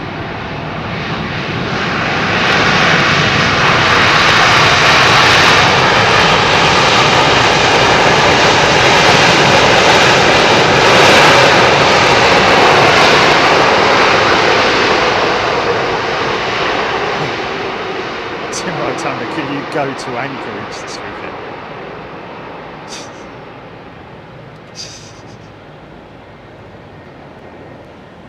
Oh, PPG is the glass maker. Okay. Oh wow, they make every glass windscreen in the world. Wow, Screaming at me, thank you. Very interesting. Every glass windscreen, aircraft glass windscreen, aircraft windscreen.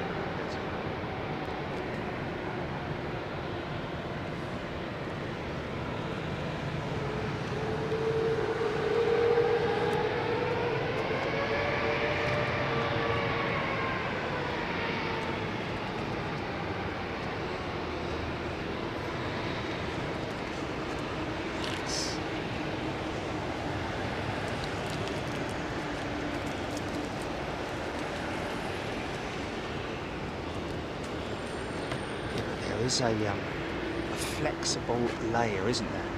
A flexible component, that's it, within glass, which makes it, when you smash it, it goes all floppy, doesn't it? Yeah, instead of toughened glass, isn't it? I think that's toughened, not laminated. Or is it laminated? It's the other way round.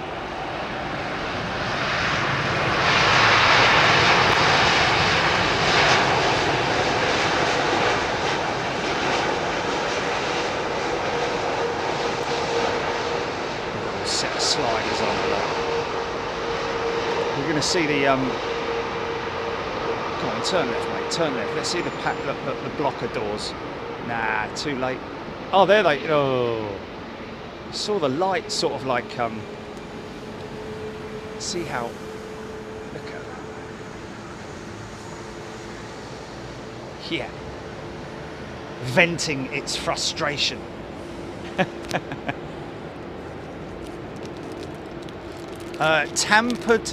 Tempered and laminated, Tim Rotunda.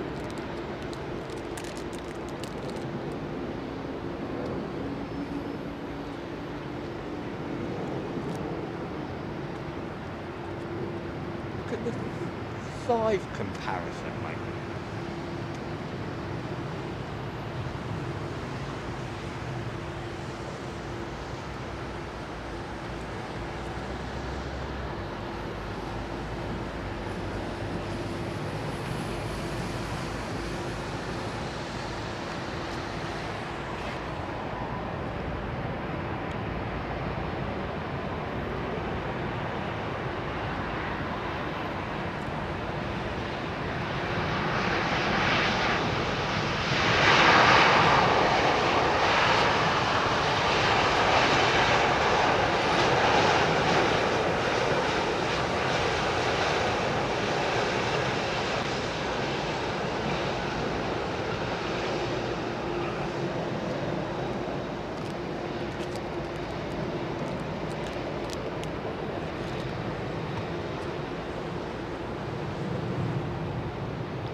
Thanks, Derek.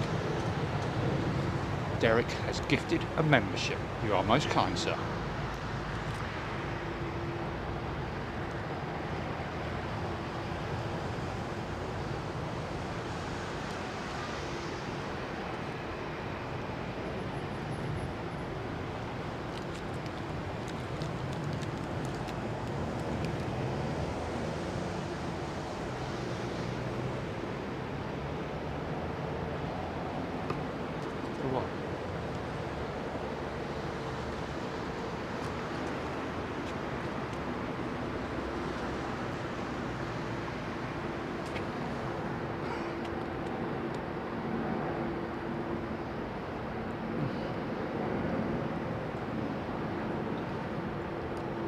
I'm not going to answer that, to be honest with you.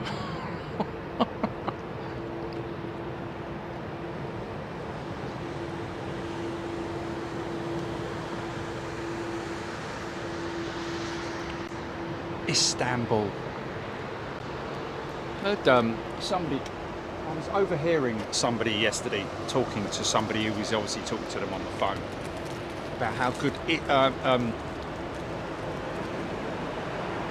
Turkish are to fly business class with.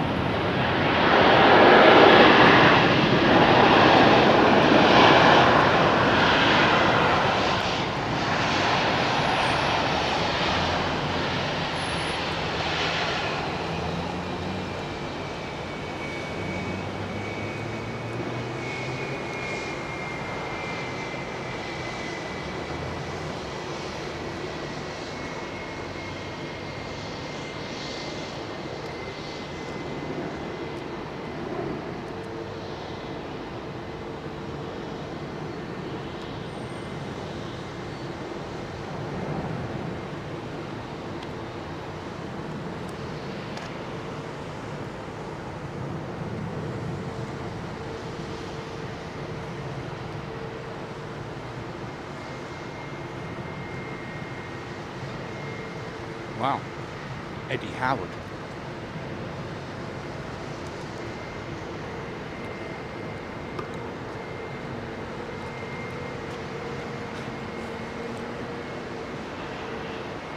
Nice tap, Neo.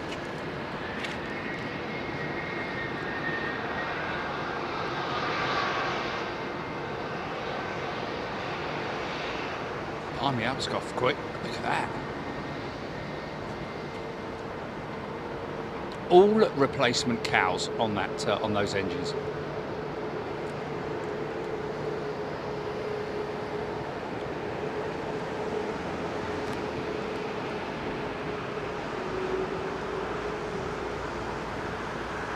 Obviously, all serviceable parts. The engine cowls, the sliders. This is a by the way, before anyone wonders if I'm drinking alcohol. This is a double shot espresso, so prepare for me to go.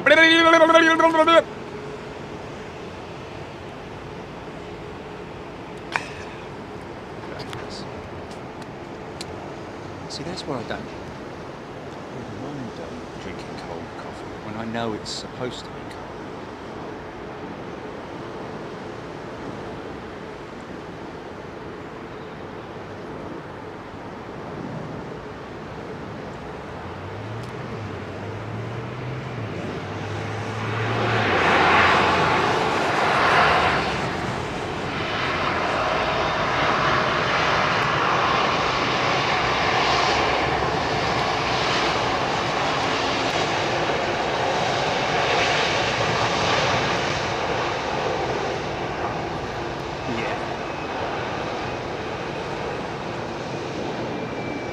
Nice.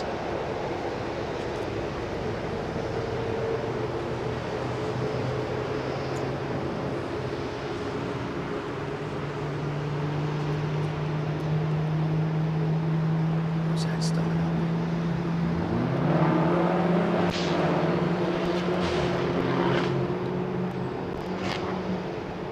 What's that starting up?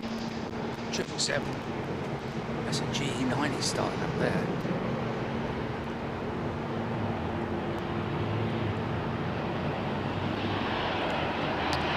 Funky.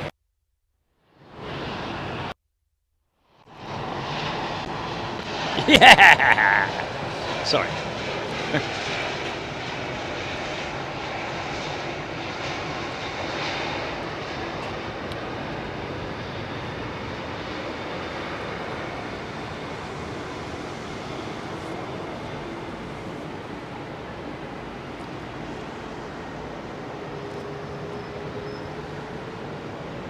Engine gals open on that number one. There, aren't they? Some kind of an inspection going on there. Looks to be actually the mast, the vent mast. Bob M has gifted a membership. Thanks, Bob.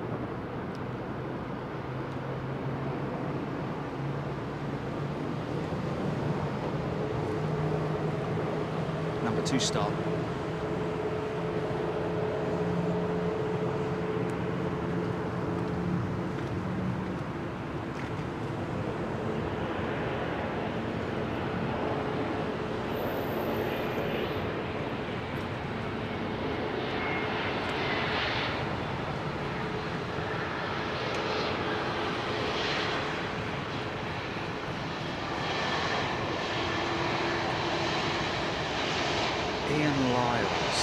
Biggest engine diameter at the moment is the XWB, perhaps.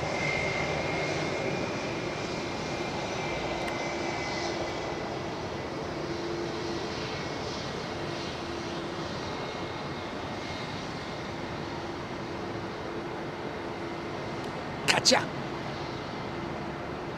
Catcher's on BA 978.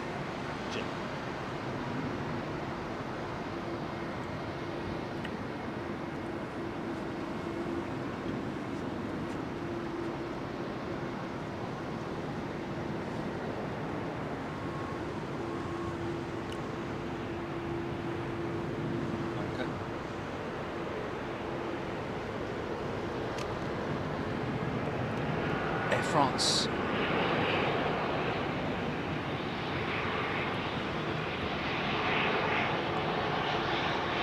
CFM Power.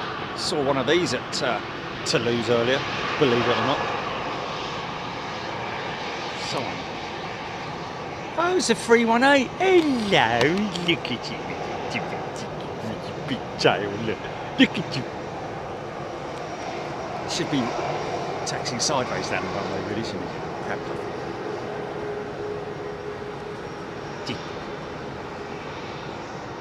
No? Okay.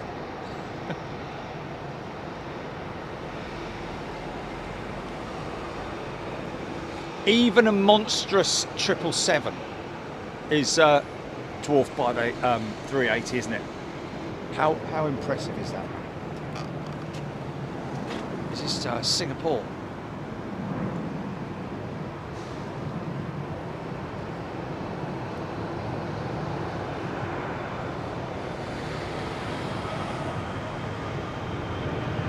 Wow, look at that for a...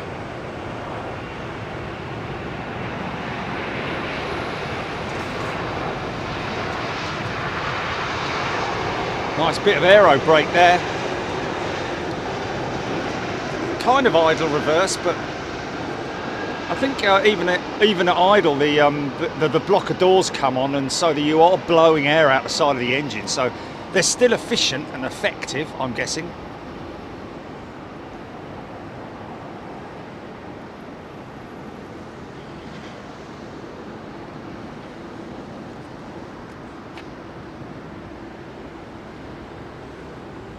Super 80 Swiss Air, good evening all. Huge thanks for the gifted membership I received, I think, on Sunday's show. There we go. Joe Thompson, she is indeed smiling. Ronald with Wings has gifted 5 memberships. Thanks, Ronald. I got you this time, mate. Look at the little plane having a look at the big plane.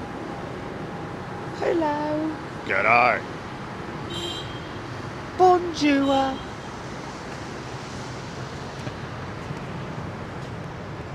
Thanks, Ronald.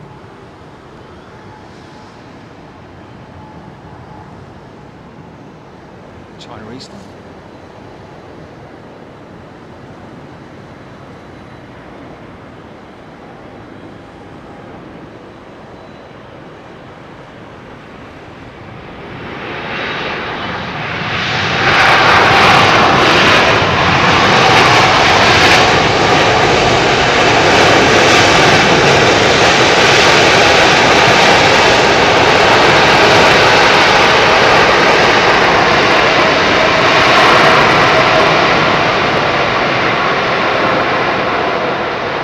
love that, man. Still firmly on the reversers and making the exit. Love that. Bless you. Awesome. Terry McGurk, at last I'm a member. There we go, Terry. Good to see you, my friend.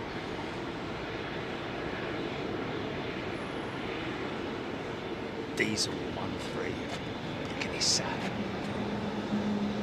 Sort of like unsure about the smile at the moment with that 777. But as it goes further away from us, you'll see that smile pick up. Here it comes now. Sort of a little bit anxious, but here it comes. Daisy, Daisy, smile.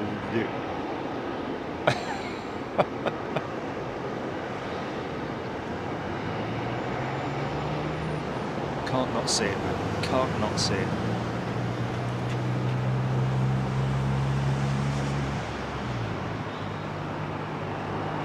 Patch falling off.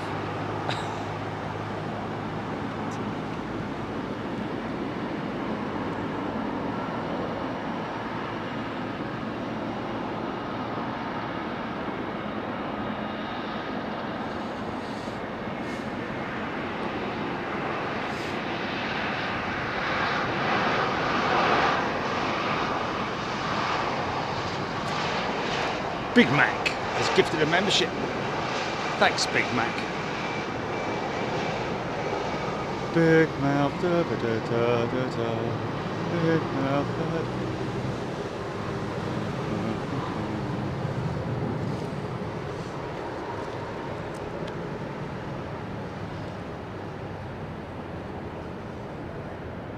Joe Thompson, it is like the arrow in the FedEx livery, isn't it? Yeah, you can't unsee it now. Once you know it's there, like it or lump it, you see it. Condor, condor, condor alert, condor alert, condor alert. Sorry.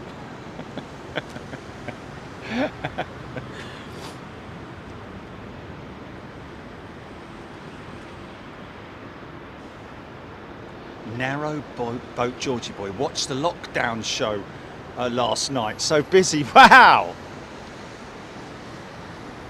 Which one did you watch? Wow. Yeah, we were busy. What was 60 days non-stop, wasn't it? Or something crazy like that? Lockdown 3. Oh my goodness me.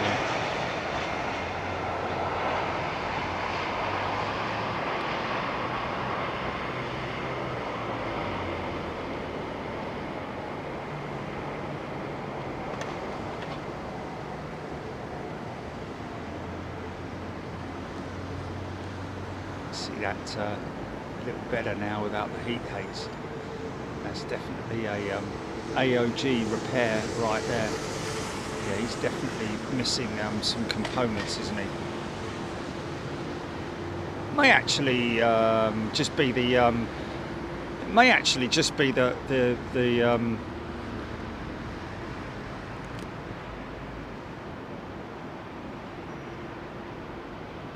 the core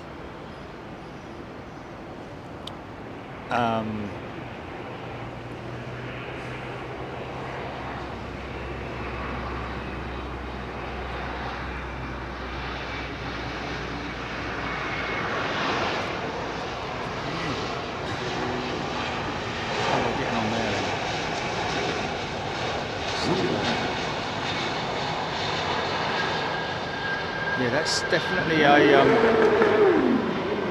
that's definitely an issue they're having there, isn't it? Bob M, indeed. It is a rise from the ashes, isn't it? With Monarch, went bankrupt, and someone's got hold of them.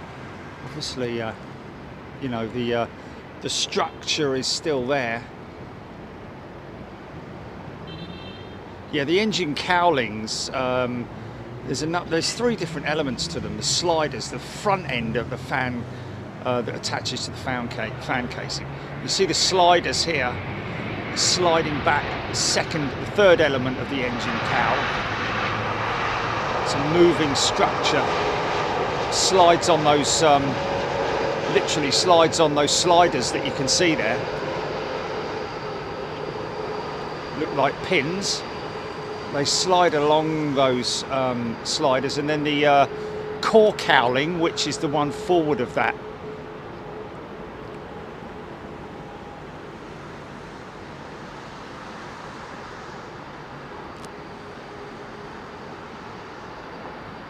screaming at me, 3 miles separation in the US, standard separation.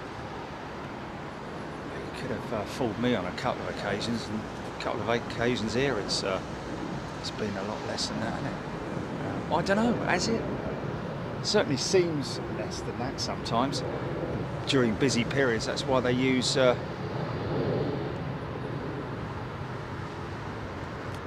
Dean Moles. I was Dean. Oh, Big Mac. Big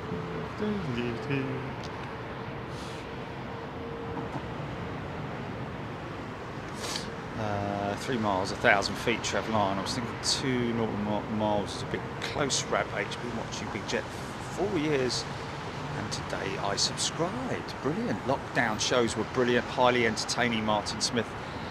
Entertaining and very tiring, I have to say. I'd never want to go back to that again. Not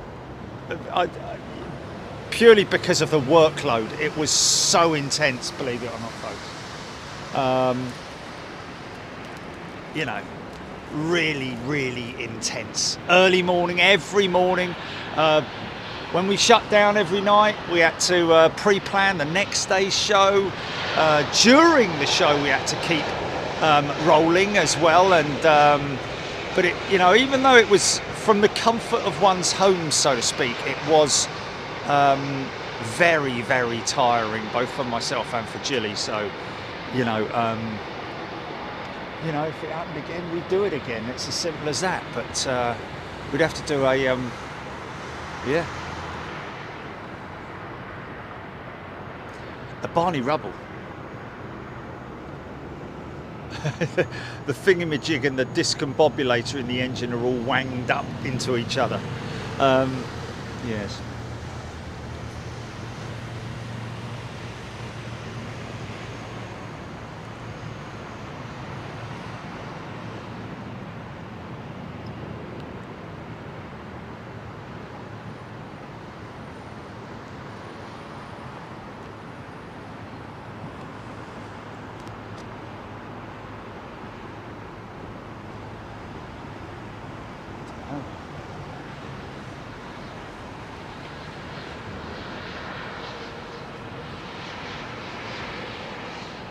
Obviously,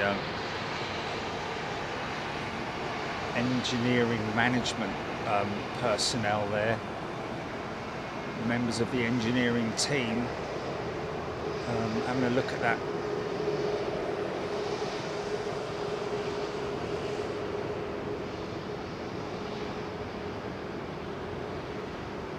It's the pilot. That's the pilot, isn't it? Is that the pilot? Looked like it, didn't it?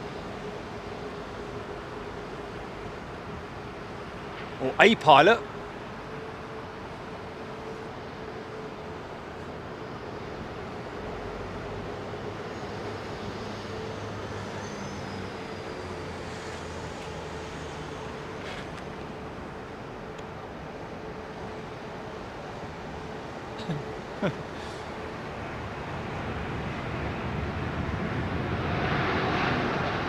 (787-10) Rolls-Royce Trent 1000s.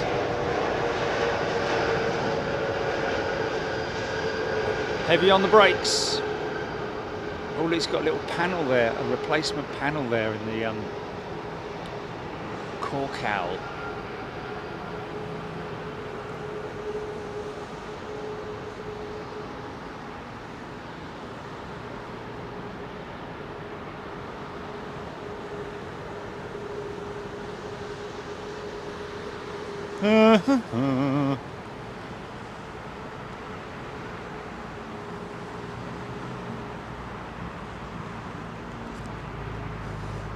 Quizzes are still especially worth watching, even now priceless, especially Jerry's time clock issues.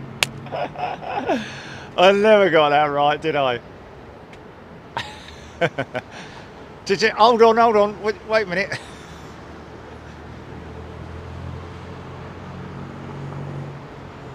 Dawn has catch, the engine's done. Pub? Question mark. Yeah, don't follow it on there. Look on there. Look. Oh.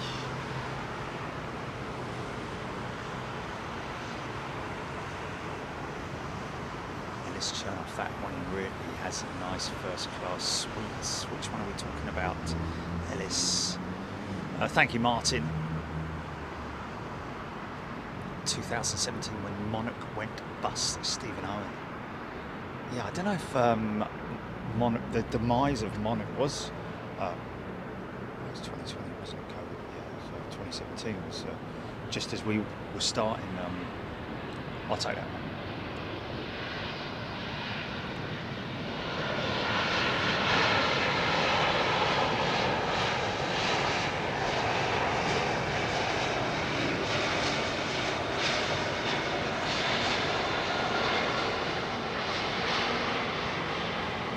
Bobo, good evening.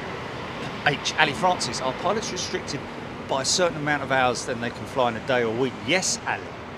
Much like any operator of, passenger carrying craft. That's interesting. What's that doing? So BA jet coming out of the hold and then going to go north of the airfield into the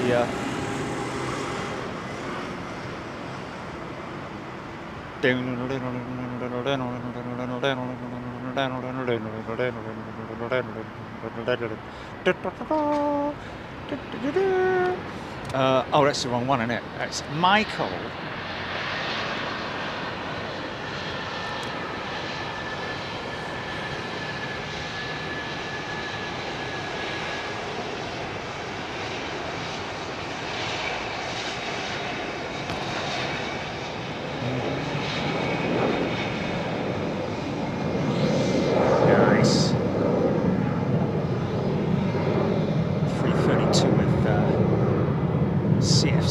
Saw that land earlier, folks, remember? Listen to that thing go, man. Big left turn coming up, Clive.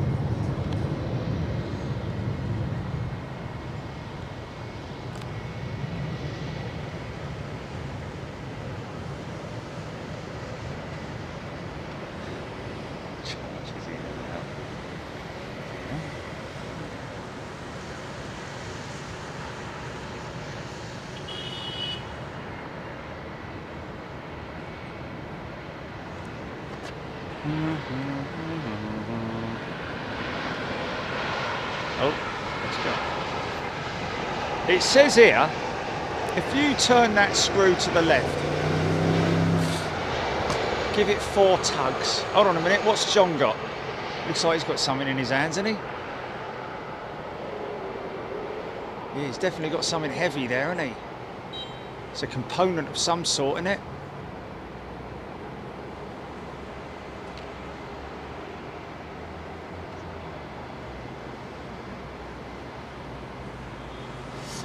Emmy Harkness, which aircraft airline is in front of you with the engine cowls open? Emmy, that is a Cathay Pacific A350.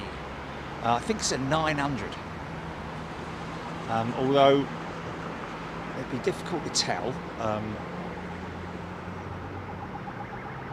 wonder if you can actually. No, you can't see the.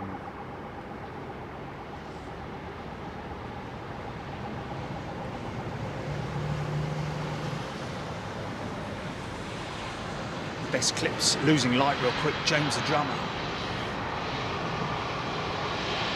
MPH 1982, hang on there. So, oh, there's a page missing, yes. Matt Reed, Aerocentric fan belt. change, yeah. Arrow and Jerry accidentally gave away a quiz answer or two, but they were fantastic. Yes, I did. Oh, they were, and that's the other thing as well, folks. Everybody was like, when are you going to do another quiz? When are you going to do another quiz? When are you going to do another quiz? Those quizzes were a bleeding nightmare trying to set up, because it was easy at the first one because you got hundreds and hundreds of questions, but by the time we reached the God knows how many of them, you're running out of questions, man, and you've got to do the multiple choice and the pictures, and oh yeah, we had to make them easy, and yeah, oh yeah, it was not easy, man.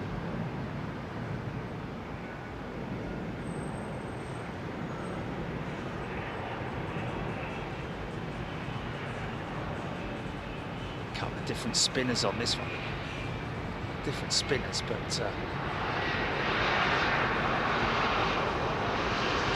older. See the vanes there, folks. See the fins, directional fins, which behind that panel there, the aft panel, there's a set of blocker doors.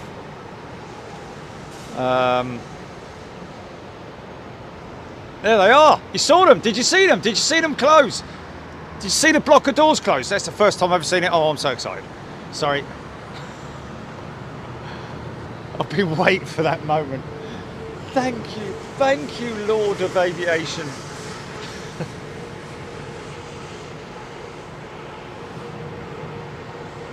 Yeah.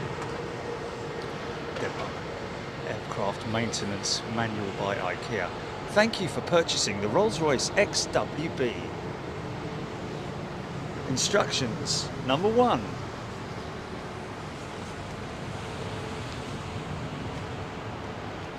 Take this off. Don't need that bleeding silly out anymore.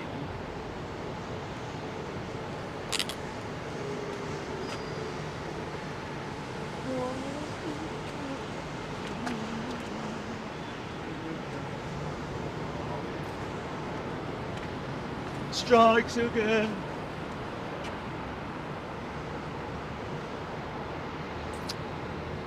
Sarah Lancaster, I used it with my students. It's good for interactive quizzes. Oh, what, the program that we used? Oh, yeah, but that was a nightmare as well, wasn't it? Inputting everything and giving it. You have to give one correct answer, 2 incorrect answers. Oh, my goodness, mate.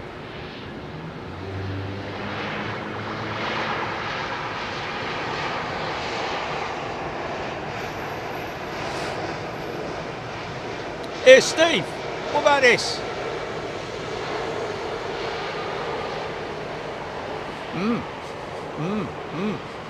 Nice smell of Jet A1. Obviously not coming from that aircraft, but sweet smell of kerosene.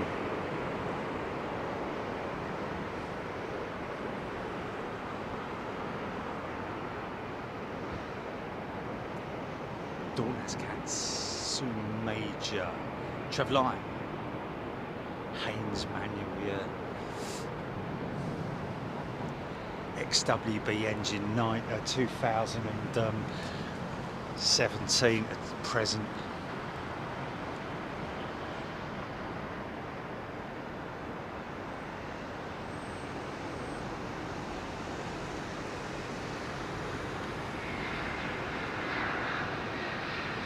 Valerie Dickens, welcome back, Valerie. Red Star member.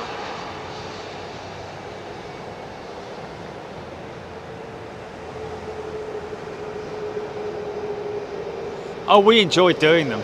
Oh, most definitely. When it eventually came to it, it took probably, I'd say, the best part of 4 hours each show to produce, didn't it? You know, in terms of all the research and all doing everything, you know, loading it up, and yeah, really enjoyed doing it, man. Really enjoyed doing them, because it made us all forget about the harsh times, didn't it? Asiana, Yeah, the rants, the early morning rants. Oh, that was heavy on the right side, wasn't it? Wow.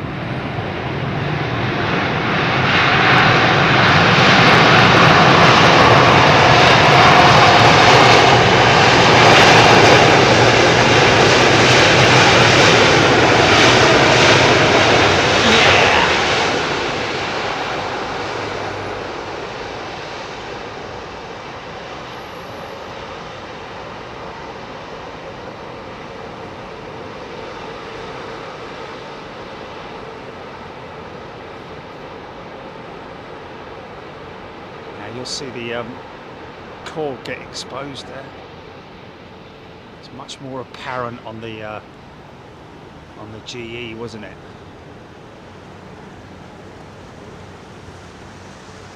Sitting heavy on her oleos, isn't she, man? Look at that.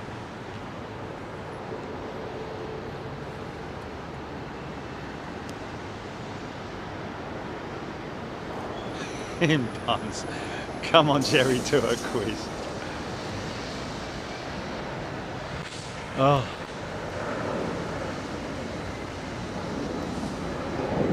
Oh, gutted. Gutted. Always love to see my time.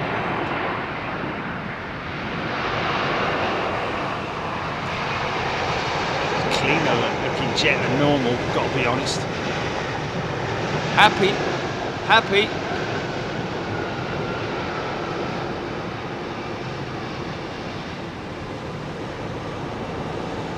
Gonna see them again. There they are. They're the blocker doors. See them? Watch them close. There it is. Wow. When I say blocker doors, I'm talking about redirection doors, which basically, well, actually, it's not really. Well, it is. Well, what is it then, Jerry? It is or it isn't? It basically blocks the flow of air going back out the engine.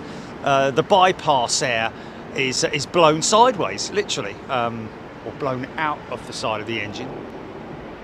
Cathay jet, beautiful 777. I think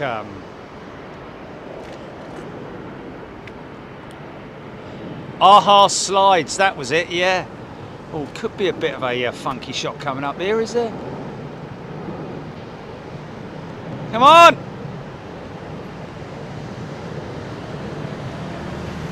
Still in the turn, that beautiful 777.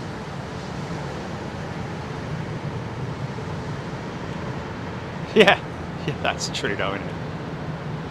It is.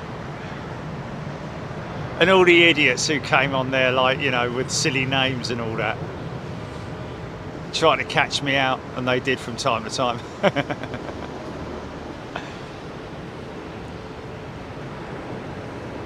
Yeah. Like, you know, like, yeah. Like, yeah. Mike, somebody or other.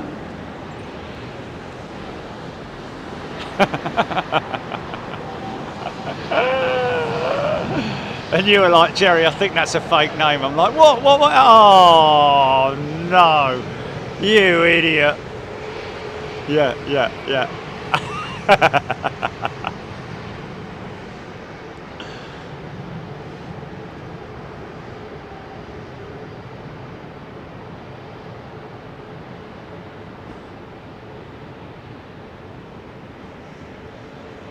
Yes.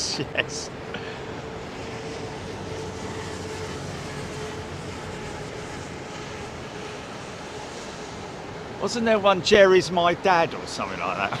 Or something. Yeah. Oh, look, now the core cowls are up, folks. See, we've got a different cowl up now. We got the aft cowl and the forward cowl. Wow. Yeah. See, now you can see the core shroud there. You see it? The small cowl there.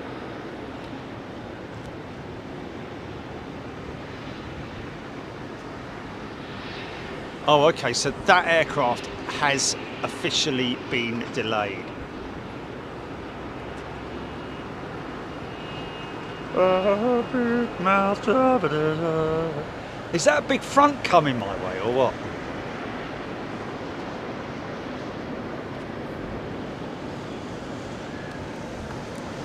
Oh, say it like that. Airwolf. Someone just said Airwolf. Was that the right? Was that the right one that I did?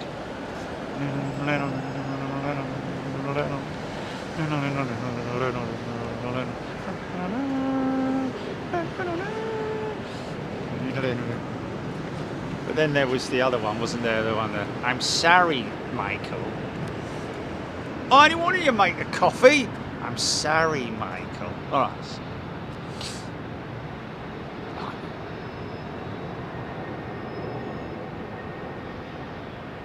Heathrow area. The unexpected pleasure of the at-home lockdown was the live cam of Jerry's garden. Such a beautiful space and very calming to watch during such stressful pandemic times. Very okay. So that's interesting. So did we have it locked out on the garden for periods of time or something? Well, we did garden cam, didn't we? For cruises, didn't we? For Donald Where's Your Choosers.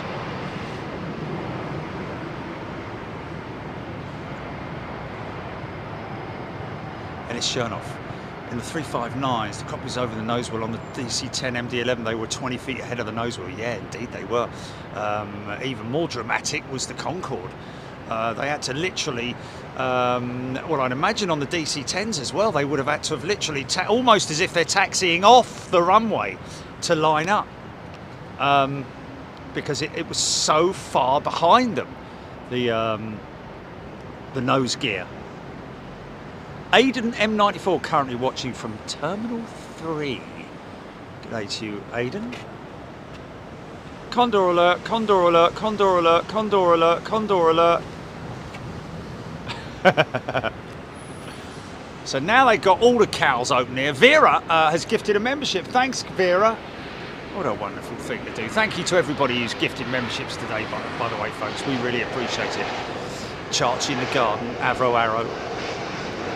Cruiser was gifted a membership by Vera. There we go. Thank you very much indeed. Oh, okay. Is that what I did? I was thinking of Airwolf, but sang Knight Rider.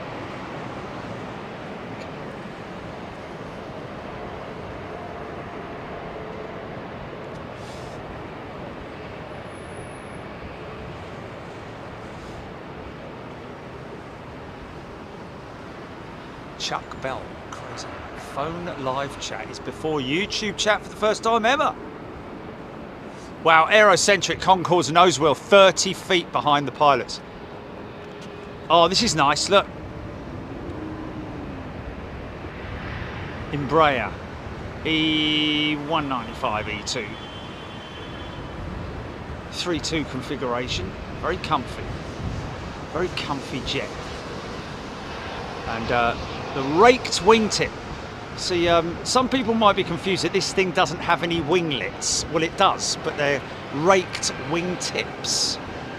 So it is classified as a winglet if we're looking at different styles of wing design.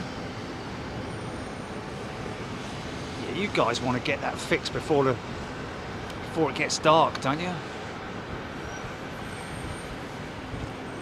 Who's got a 16 mil?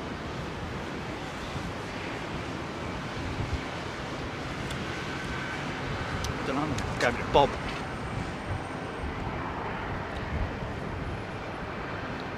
Listen to this.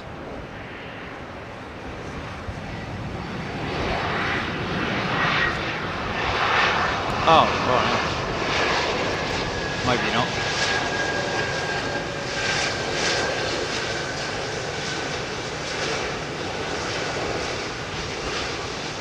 System of reversers, of course. I can feel the wind. No, I can feel the wind blowing in off that front, mate. It's not going to rain, is it? I can feel the. Can you not hear it?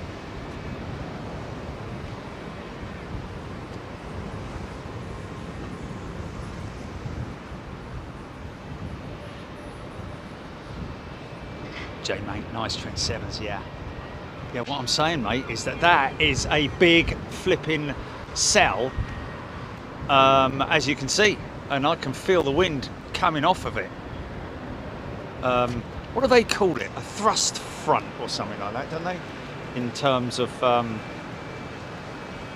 very nosy, aren't we? It's a bit like the Formula One where they drive a big screen in front of it so you can't see what's going on in there. Surprised all the mechanics aren't standing with their backs to us. Oh, is that him starting his number 2 like we did? I think he's starting his number 2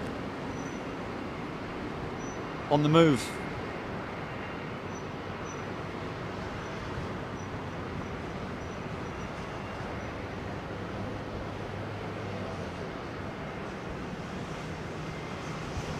Lance D. Atlanta's gifted a membership. Thanks, Lance. I think, is it Lance D. Atlanta? I see ATL, and that's... Okay.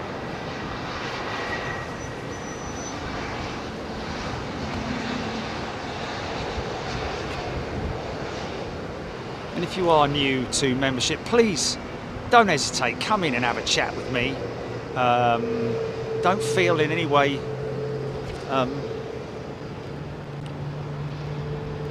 don't feel hold on a minute. No, that's something over the other side starting, isn't it? Yeah.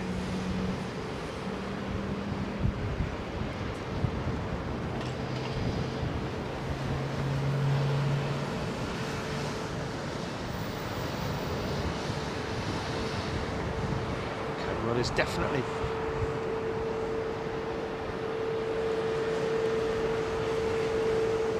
that's those cowls are powered by hydraulic struts, but also electronic motors.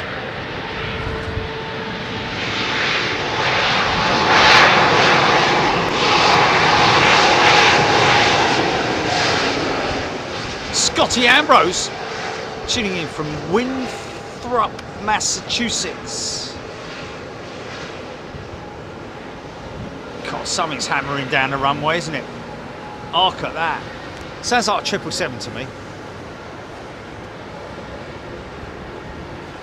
Lucy Roberts. Nice to see you, Lucy. Glad you're well. Don't work too hard.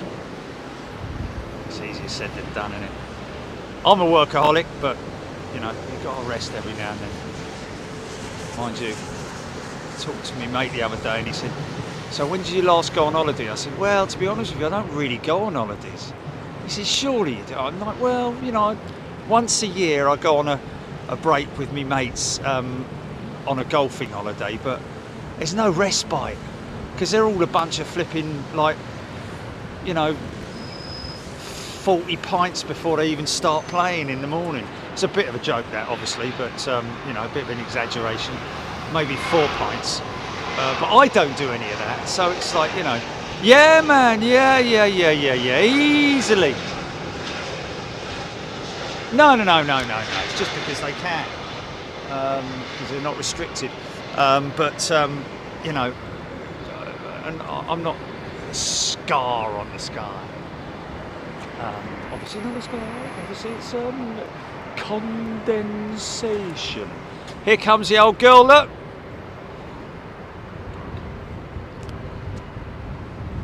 No, that's around about, you know, it's not in the morning, mate. It's not in the morning. It's, yeah, we tee off around about 1 o'clock in the afternoon. No, it's not 4 pints of lager for breakfast. This is a beautiful aeroplane. Saw a brand new one of these at Toulouse this morning, parked up. Interesting that the oh yeah, I know.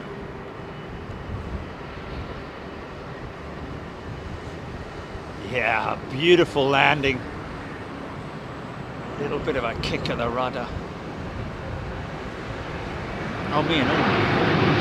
Oh, here we go.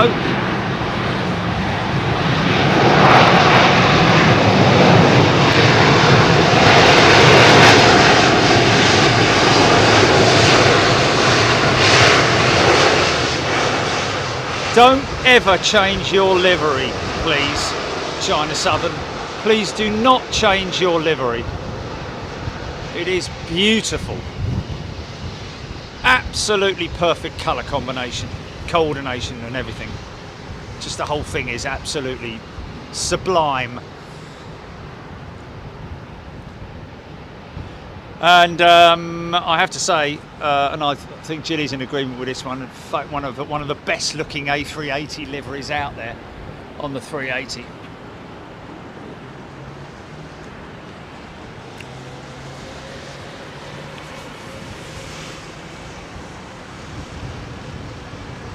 Yeah, there she goes again. Wow. I flew on that aircraft this morning on her first return operation. Blimey, what time did she arrive in Toulouse this morning then, Gilly? For me to catch the 6, was it 7, what time? I can't even remember what time my flight was. 7:15.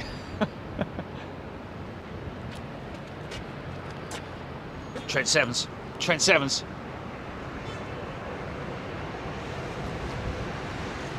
Wow, they're wobbling and flexing around on the pylons, man.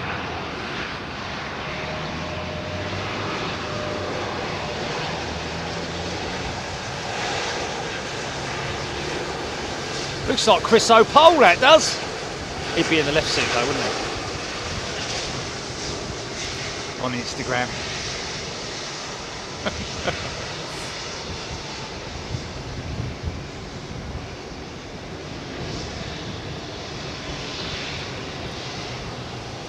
Lance D, yes, we would have seen. I'm pretty sure we would have seen her. I know it's only EasyJet, but worth a look, innit? Is it squeezy? Yeah. No? Yeah. No. No. I think it is. Yeah, what time did that...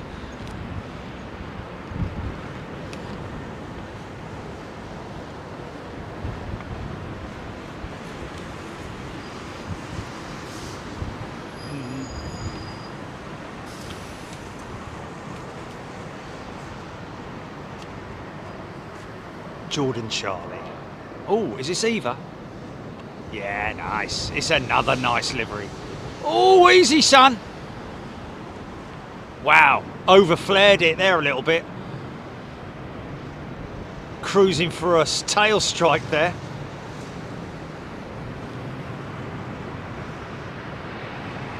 Colourful livery, I like it. Same sort of green as the Uzbekistan livery. D-rated.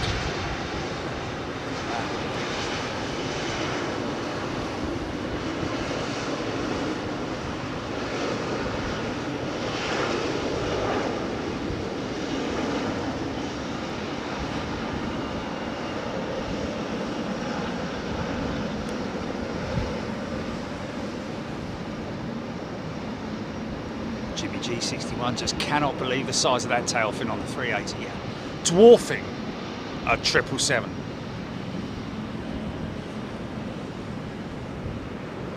Oh, screaming emu, if you've never been to a model shop, haha, and you're coming out here, mate. I'll tell you what, I'll if I've got time, I'll take you to Aviation Retail Direct, but just be prepared to make sure you can sort of like, I don't know how you're going to keep your wallet closed. Yeah, I don't know. Don't bring it with you, maybe. And I'm sure that ARD will have a JetBlue 220. They must have. They've got literally every single conceivable model, both Jurassic all the way through classic, military, all different types of, well, all liveries, everything you can possibly imagine. So yeah, Ashy Fire might sound silly. What do the numbers mean on the front wheel? Ashy Fire, not a silly question. Everything's a valid question. Usually it's the last two digits of the airframe, sorry, the aircraft registration. So 30 there, as you can see there. Sometimes it has ETOPS written on it, and also the ETOPS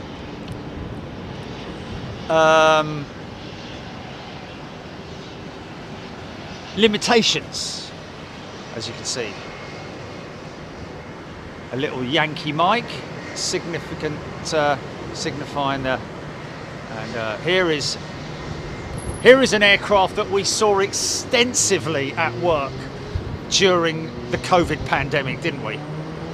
That aeroplane right there. She is probably the toughest working 777 during the COVID pandemic. Used as a freighter. Remember when you called them freighters, man? A passenger freighter.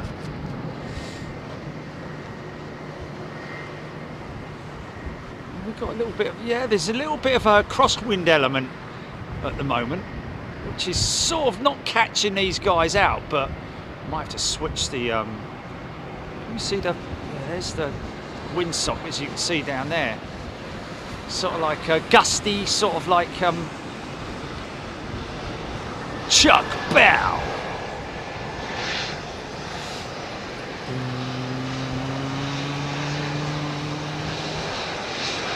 Look at this 777 smiling at the other 777 that's on his way up there.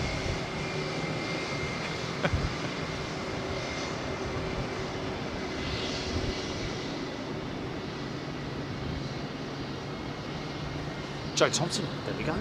Thank you, Joe. Yeah, I do from time to time know me stuff. Doesn't make me sound like it is easy.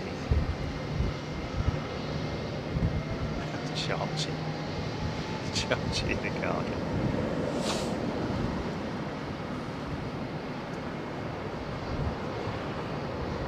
Chris Merson Pax freighters were referred to as combis. Yes, they were, but Chris, I don't want to be sort of like, you know, pedantic. Is it pedantic the right word?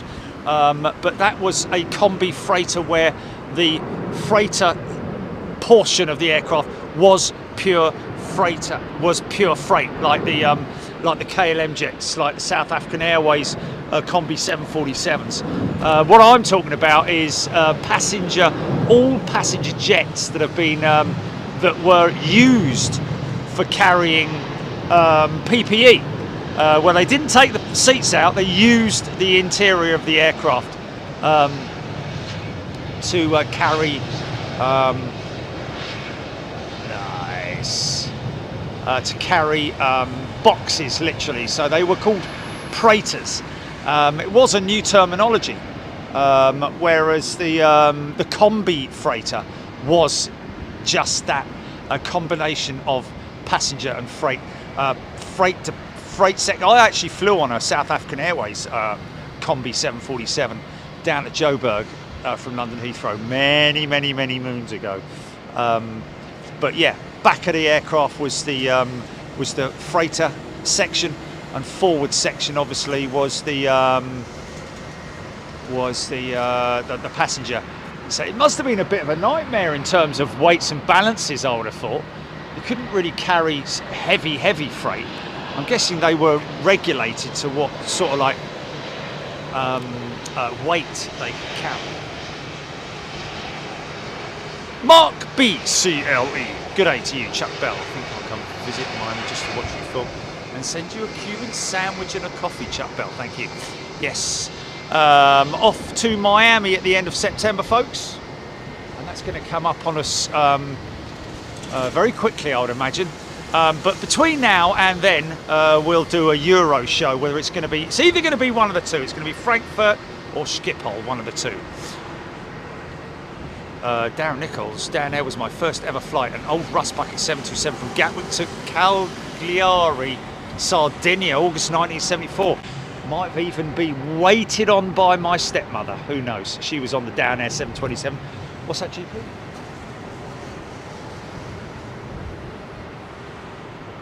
Ugh, big bouncy bits and gristle and flibbly bits.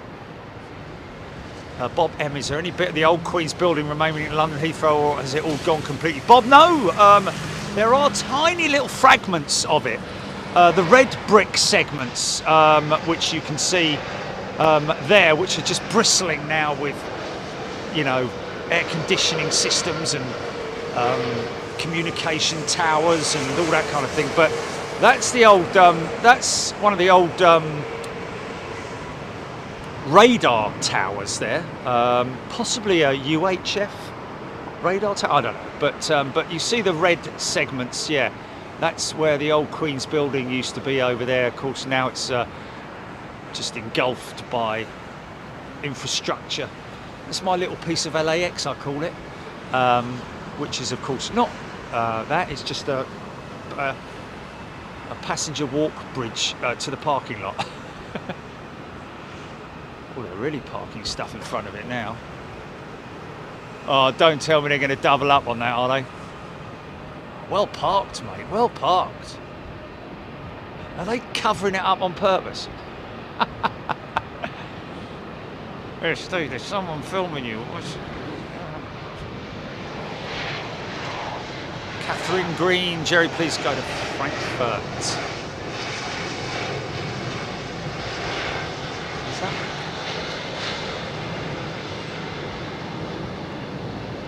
I was going to say that she stayed overnight. Okay, yeah, because when I got there, she was under the veil of darkness, and otherwise she would have Singapore Slingers pushed back, isn't it? Yeah, so that was Bluebird's first operation I flew on today.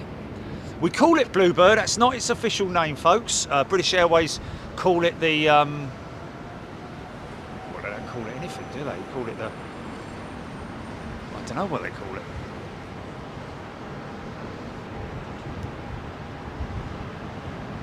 Electric Blues. Welcome back, Electric Blues. Okay, American 777 with Trent 800s. Sorry, about to fire up. She's got no winglets. This is one aircraft. I wouldn't say from the modern era, because they're obviously, it's one of the very early 777s, I think, with American Airlines, the 200.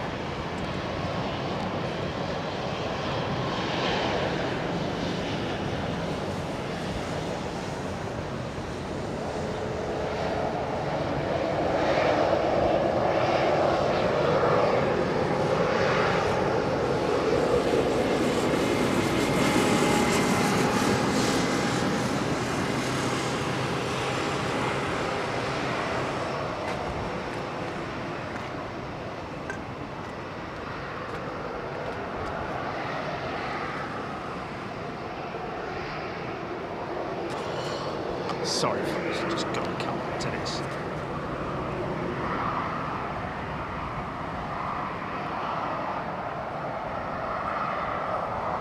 Bosh. Wow, big swing, man. Look at that energy being exerted. Lateral flex forces going on.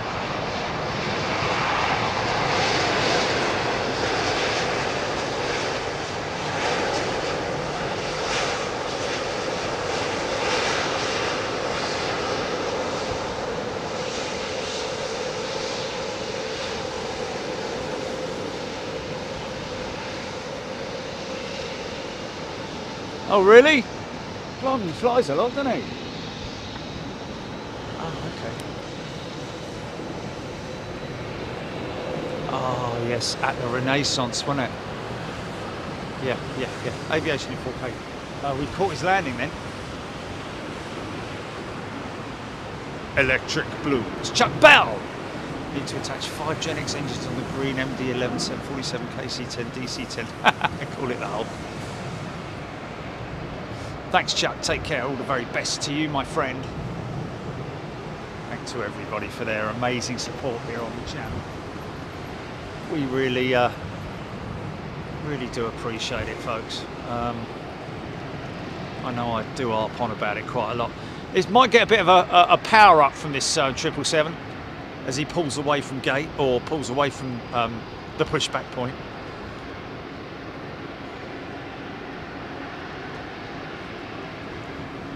Lloyd Bell midweek show from Frankfurt would be good. Air China fly the 747-8I to there on Wednesdays.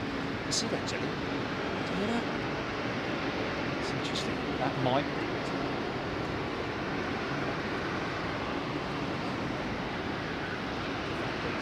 Try. Oh, but I actually, to be honest, no.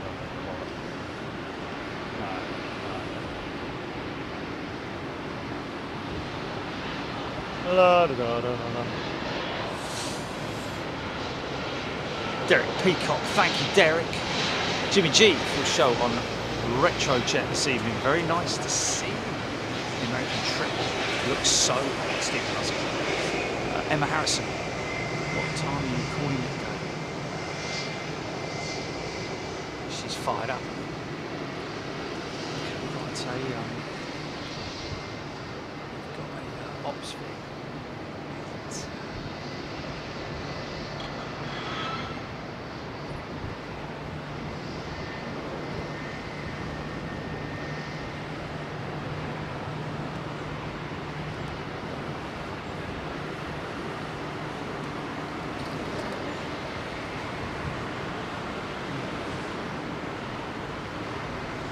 Okay, 37 minutes and counting, folks. Emirates A380 on approach. Oh yeah!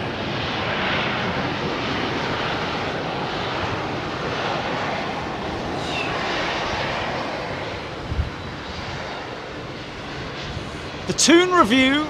Welcome back, Toon Review.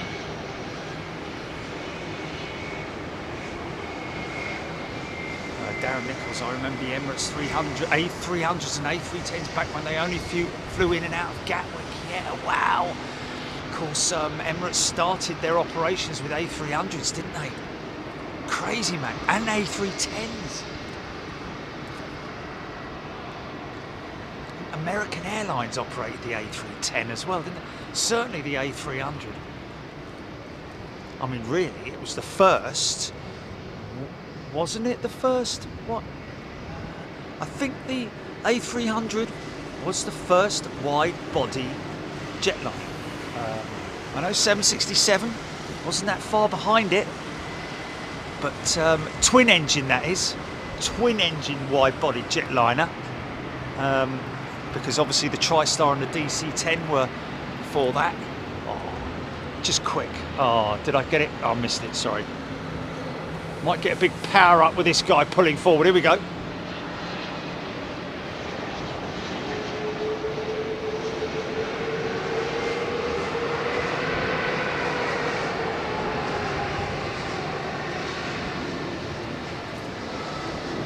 CMS, don't worry, can see you.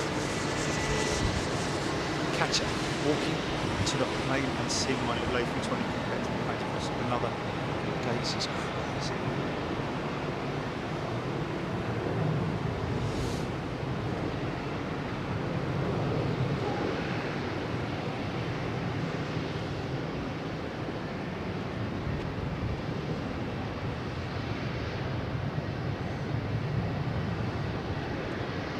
Coming towards us, mate. You're coming towards us. Come on, son.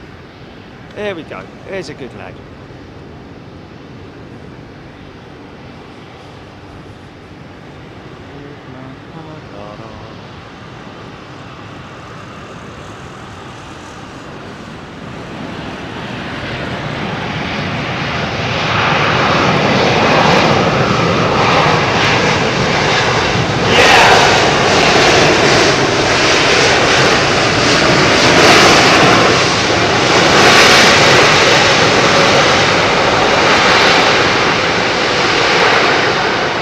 Nice! Joe Thompson, Tianjin, A330, 28 minutes out. That'll be nice. That's probably that Tianjin Airlines 330 will be a Rolls-Royce Trent 700 powered jet, I'd imagine. Jordan Charlie, first flight was a 747 to Kuala Lumpur on BA all the way to Australia. Wow. He was full. A300 was the first wide-bodied twin. Yes, indeed. There we go. Yeah, Airbus were the first to do it.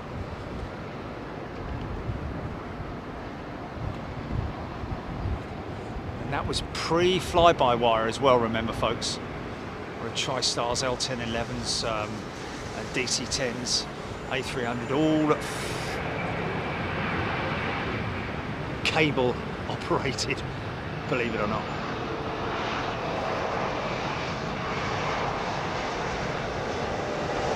Of course, when we talk about cable operate, we're not talking about, like, you know, from the foot pedals all the way to the elevators was one cable system. It's a very sophisticated system of wheels and pulleys and all different stuff like that. Really cool to look at.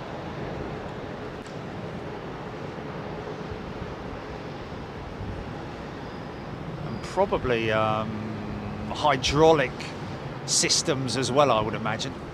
A bit like power steering in a funny sort of way. I'd imagine those cables were operating or operated with the help of power-assisted hydraulic systems. Zoe Black Spanair. Spanair. What would have that been on? A 707 or a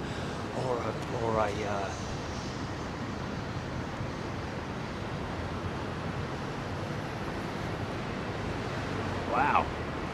She was going some Vistara in it.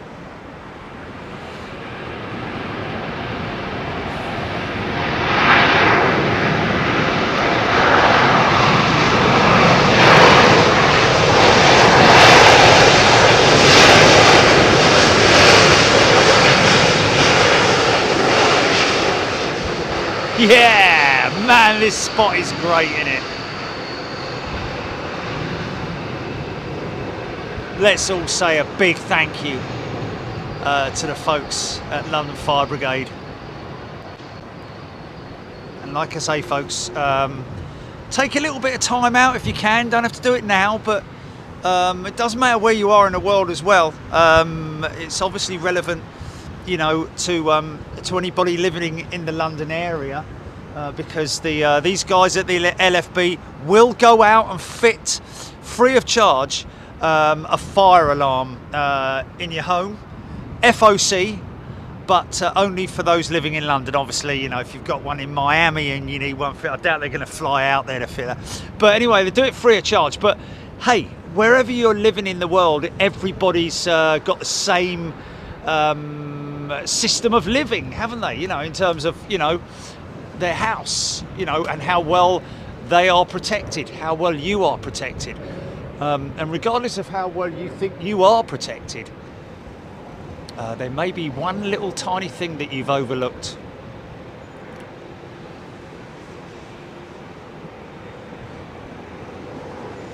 Is it carbon monoxide detectors? I know I keep saying it every time, Jilly, but I think it is carbon monoxide detectors. So important to have in your house. And please don't say, oh, I don't need one of those. You know, it's like, okay, well, fair enough. If you don't think you need it, then fair enough, whatever. But for all those people who are,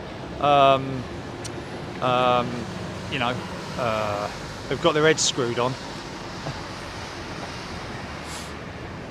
love watching the jets up here in Tottenham, soothsayer saying. What's that?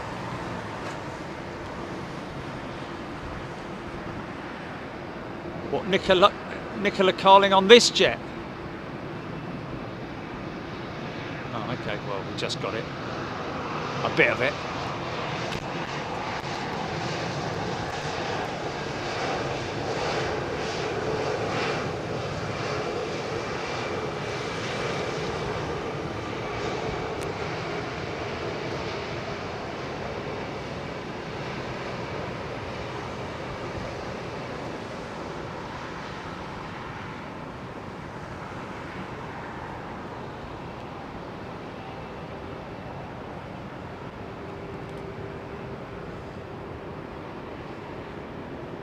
Oh, Stone Man, JD Stone, they do the same here in the States. They'll even install child seats. There you go. They won't supply and install the child seat. I'm sure they'll install the child seat. I don't know, I might be wrong. But the London Fire Brigade will supply and fit a fire alarm if you need it. I wonder whether they have parked those cans there, Gilly, on purpose. Because, yeah. It's not, happens all the time though, you know. It's not like, you know, oh my god, the engine's gonna fall off. Does Joe have to leave if the fire brigade get called out? No, I don't, Martin. That's what the that's why there was a little bit of a delay in us officialising this position, so to speak.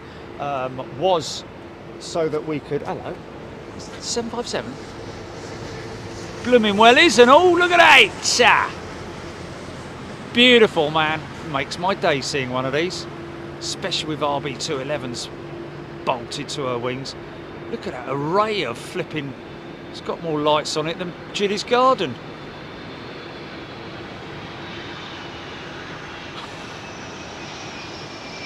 You see the Great Wall of China from space, but you can also see Gilly's garden at night.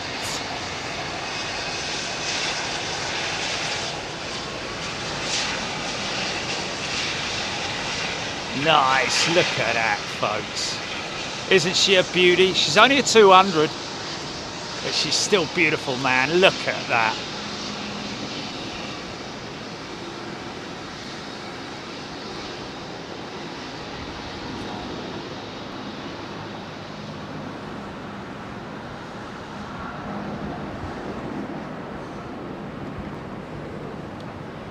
Alan Robbins, welcome back, Alan. Nice to see you. TCC, yes, look at this, indeed. Isn't she beautiful? Still got the Rolls-Royce livery emblazoned on the engine cowls. Good to see she's got all her bits and bobs in order. Although saying that, the aft, oh, check this out for a taxi.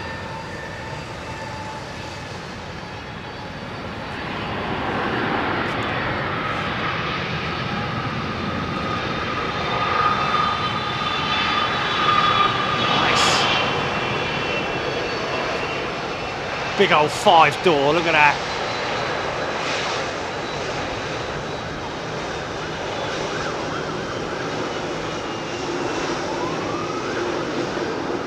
Slow down, son. See, old Bill's after him, isn't he? Look at that.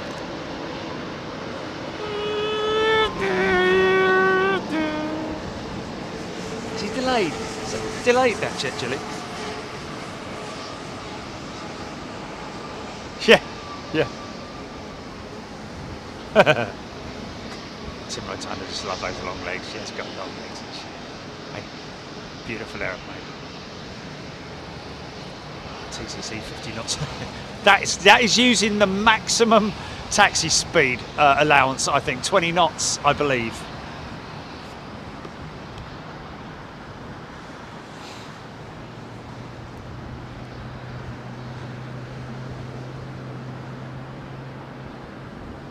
I don't know about that, but Mum's definitely going to Iceland, isn't she? Hey? Slow down, son. 32 knots. There you go.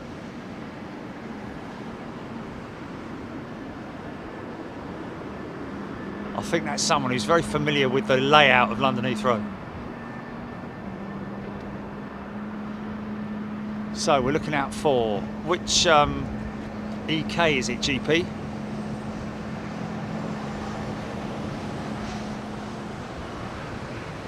Screaming Emu, 30 knots, maximum taxi speed in his book.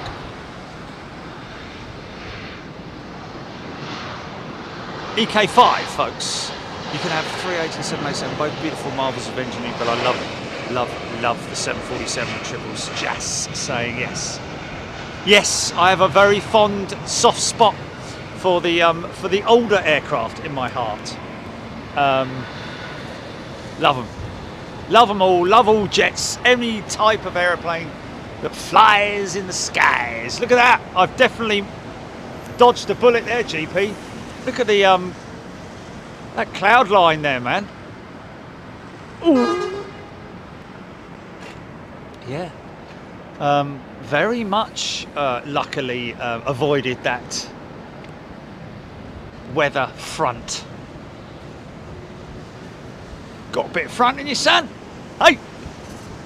It's Shadow, Jordan Charlie, Chad Hart, Philip Lowry, Longy, Rick. Oh, here's one for Screaming Emu, all the way from New York. Is it from New York, this one? I don't know. Hey, how you doing? Yeah, they, interestingly enough, I did actually read an article the other day about the potential for the A220 to fly across the Atlantic. It will do, but it would be very, very restricted in terms of freight volume and passenger volume, or one of the two, only because its maximum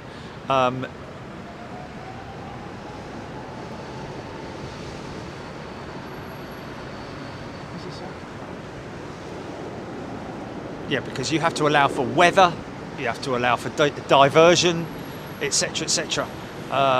So, you know, you kind of would be restricted in terms of the amount of freight you could carry, and therefore it wouldn't make it a very profitable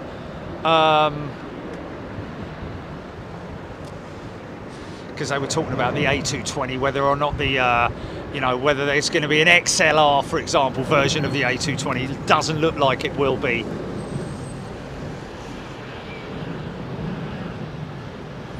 Purely because of the fact, like I said, you would be heavily restricted.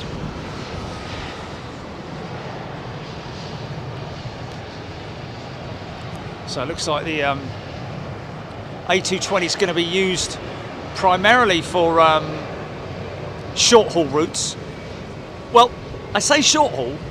It flies sort of like, I think, doesn't it do? Don't they do Norway to the Canary Islands or something like that? Right on the limit of being profitable, so to speak, in terms of density. You know, it has to be relatively high density is what they're looking for. And one thing that we learned a while ago was that every single JetBlue tail fin is a different livery. Oh, is it old? Talking of old aeroplanes, look at this old thing, look.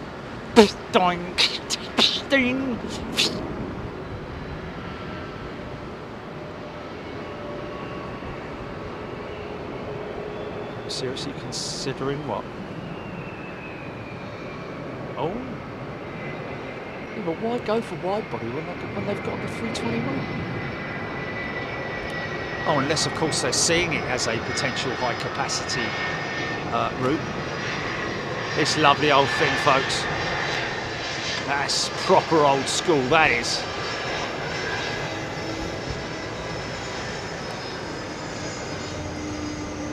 Old Pratt & Whitney's singing away.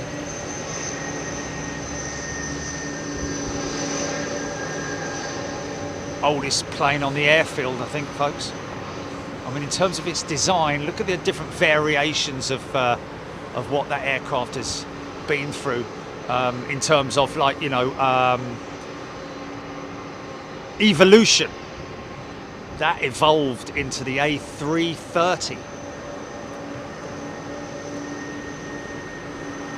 The A340 then as well.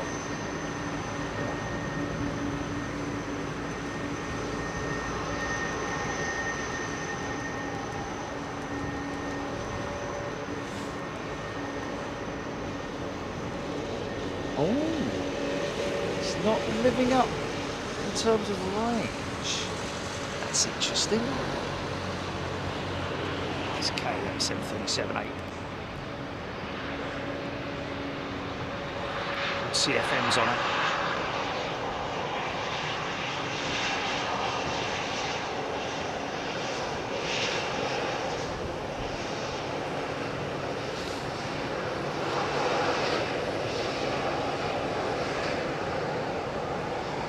Yeah,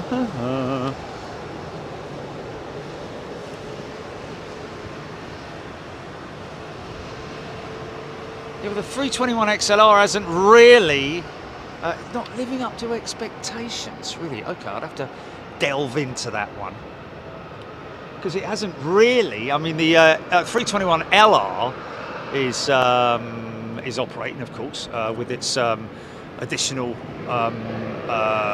belly tanks, I think they are, to give you that range, and then of course the XLR again, modified with even bigger tanks for more range. I don't know. It's not living. In what respect is it not living up to expectations? Is that fuel burn? Is that efficiency? Is that comfort, passenger comfort? Is that freight capacity? You know, there's a number of different things that you need to take into consideration when looking at. Still working on that engine, aren't they? Don't be shy, fellas. You know, come on. Don't be shy. You should be proud of the fact that you're working hard on an engine. It happens to everyone.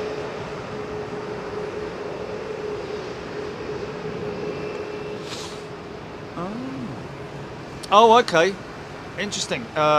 Screaming at me, yeah. So the 321 XLR required a redesign of its fuel tanks per EASA, and it's knocking the range down a bit. Interesting. Okay, so no more Rome to New York then. Or I don't know. Middle East Airlines, new livery. Well, most recent livery. Still using the old aftershave tree.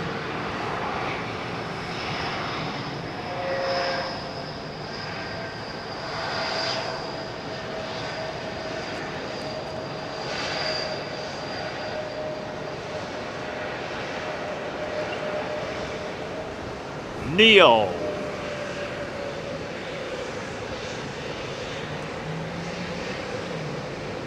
Alan Eason, not been a member for too long, really enjoy the shows. Can I ask please how many flight crew do they have on cargo planes? Great question that, Alan. It depends on the route. But you know, even the long haul flights that they operate from here, like Qantas, with their direct, is it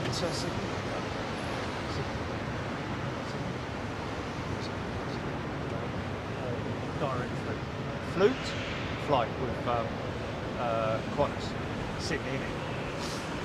Yeah, it's Sydney, innit? It's Perth. Sorry, my apologies. Yeah, Perth's direct route will require 2 and a bit crews, I think. So yes, the big long haul flights, if they're going, like for instance from Chengdu all the way down to Liège or something like that, which they do, believe it or not. Not all of them stop over for fuel in Anchorage. A lot of them do go direct, and as a result of that, they will need, of course, double crew.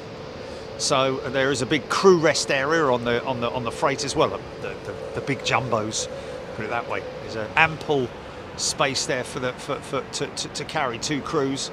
So yeah.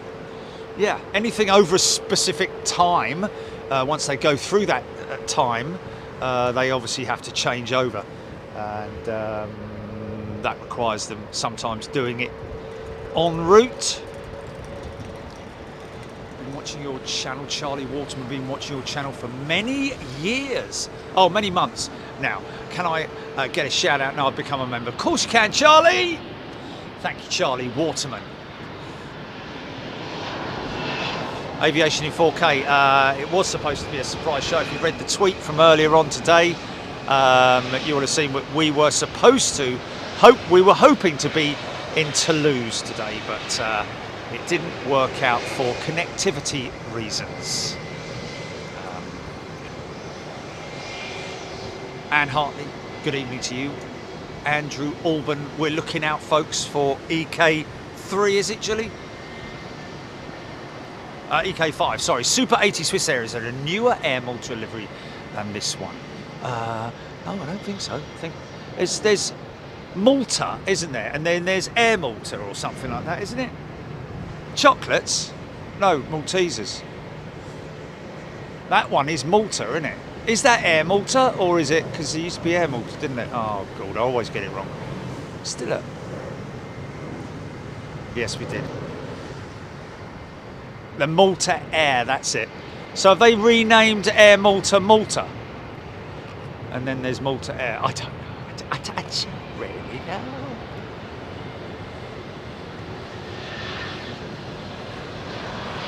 There's a great deal happening there, is there?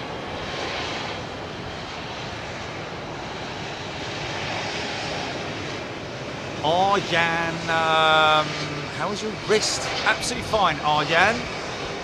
Thank you very much for asking. Very kind of you. EK5 estimated 14 minutes. Jules Harris. Huin Tour.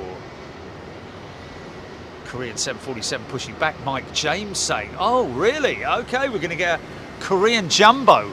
Hopefully departing before the end of the show."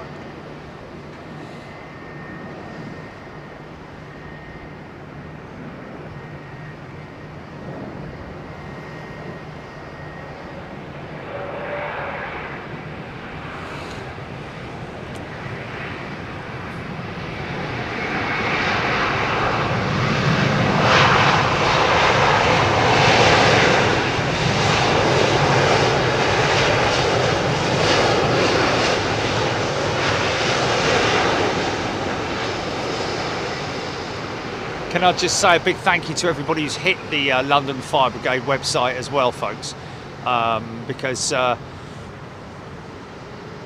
you know, they deserve support, as does any fire department anywhere in the world, because a lot of them are volunteers, the personnel, and you know, we really appreciate all the hard work that they put in. So it's great to be able to support such a good cause, put it that way.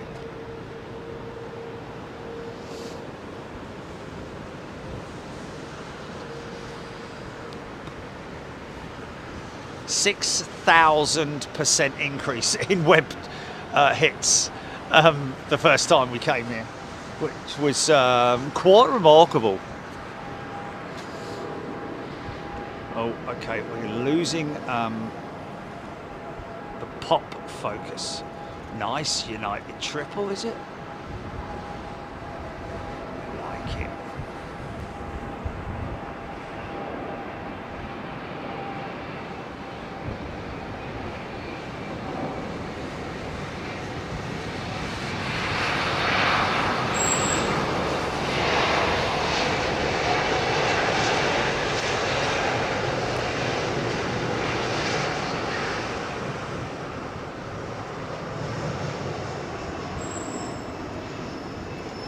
Gonna have to get some, get a lighting rig over there, aren't they? They're going to carry on working on that 350, on that XWB. Ryan McShane, A380, 11 now. EK5 over Brentwood, Alan Robbins, United 777-200, Rick. Isn't that a beautiful aeroplane? Yeah. Sunset has already happened at London Heathrow, Heathrow Arrow. Nice landing from United Screaming Emu. Kathy Williams. Deb Butler. Love it when the light starts showing and is your exit point.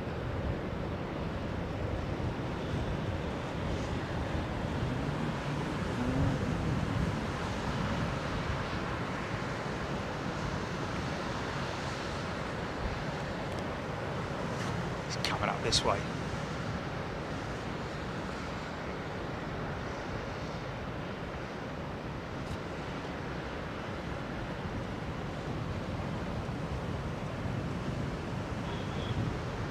please, please, always say please, you know.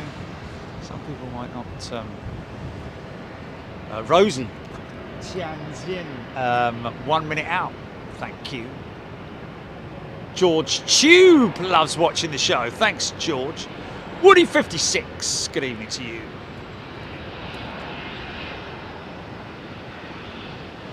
Yeah, summer's not over yet, folks.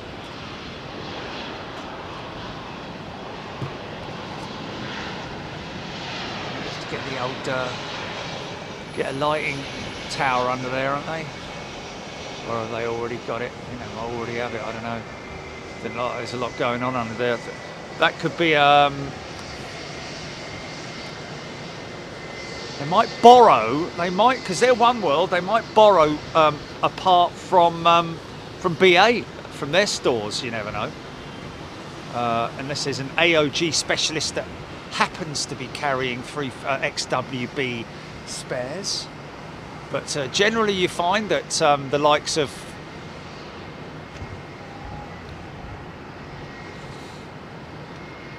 I can't see the road, mate. Filmed by Caprice. Been a member now for just over a month, loving it, Jerry. I find it fascinating just watching planes. Sean Eastwood. Awesome, Sean. Thank you. Thank you, everybody. At the end of the day, folks, like I always say, you are the fuel of our channel. You are the folks that power this channel.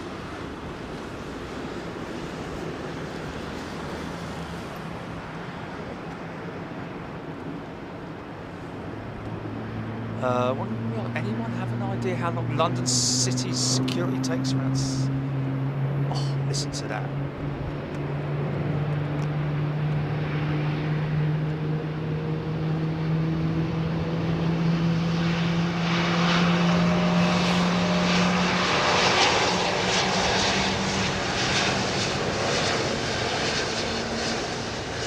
Nice.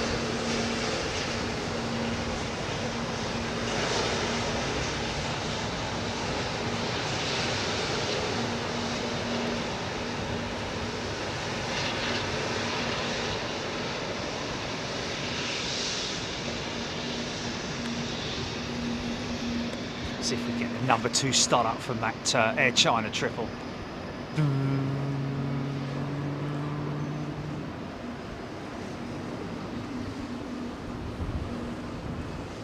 Mike James, Korean 747, starting to taxi down Sierra. Who's going to get here first? Yeah. Hit that like button, folks, before we sign out. Go on. Here we go. Number 2 start.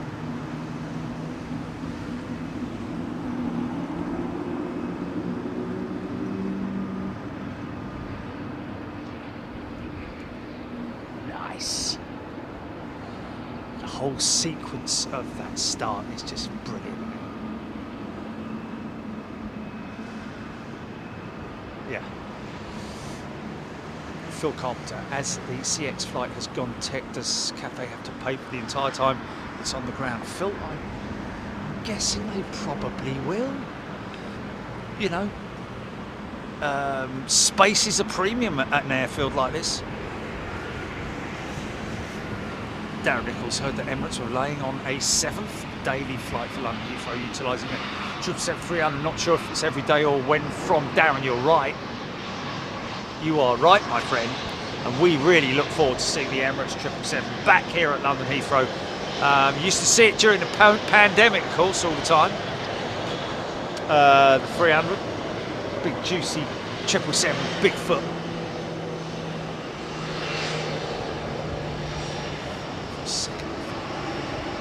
He was starting motor screaming at me. Yes, exactly. That's what I thought. It did look like it's a optical illusion, isn't it? I think it's a stand, a pier, what do you call it? What do you call it? See the orange, see the yellow flag there with the stand marker and the guide light, guiding system.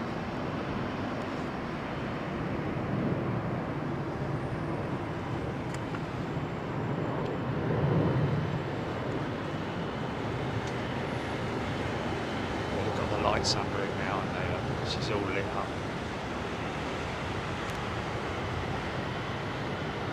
I'm sure they put those containers there for a reason. For us, I'm sure they did. Because they do watch, don't they?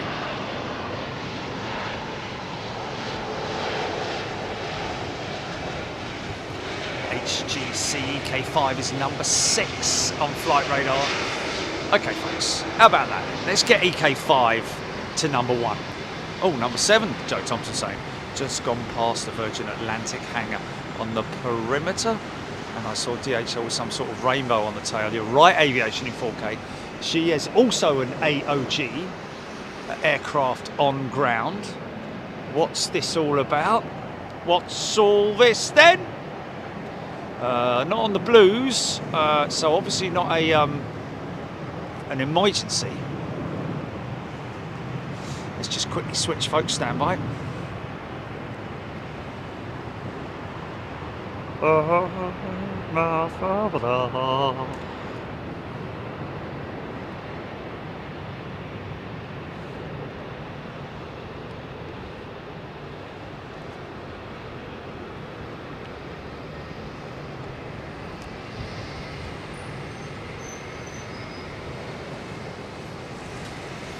Martin Smith, number 5.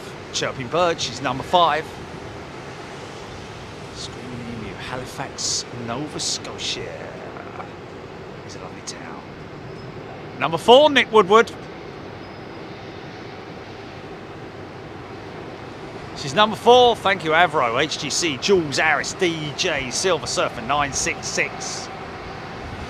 Love Heathrow at night, Jeanette Haynes. Love any airport at night, to be honest with you. Oh, hello.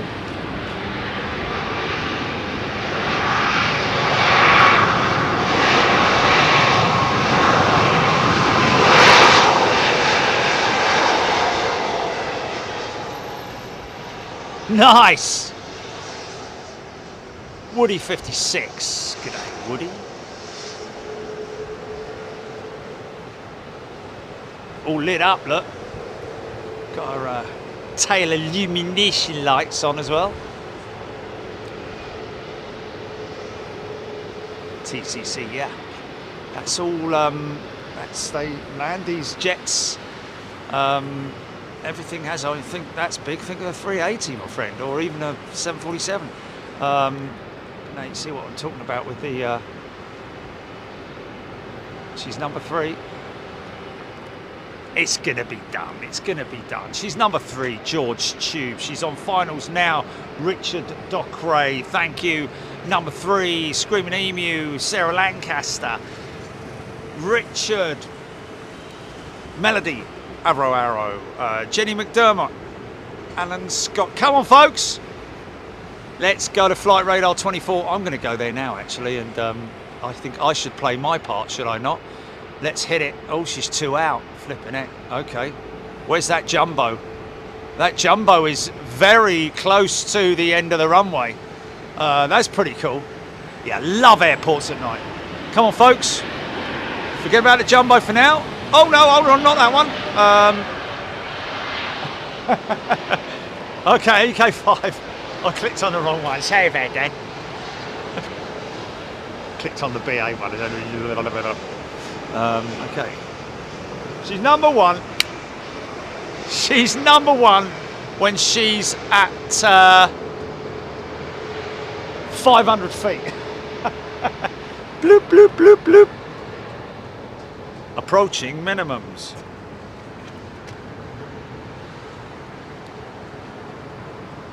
It could well have been. Thanks, everybody. Yeah, she's number 1. Thanks, everybody. Down. I've definitely got to get that, haven't I? Evening, pop pickers. Emirates, this week at number 1. Carol Smith just made it before you packed up and went home. Happens a lot, doesn't it? Okay, have a listen to this, folks.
How about that? How about that for a finish? Hey! Yeah!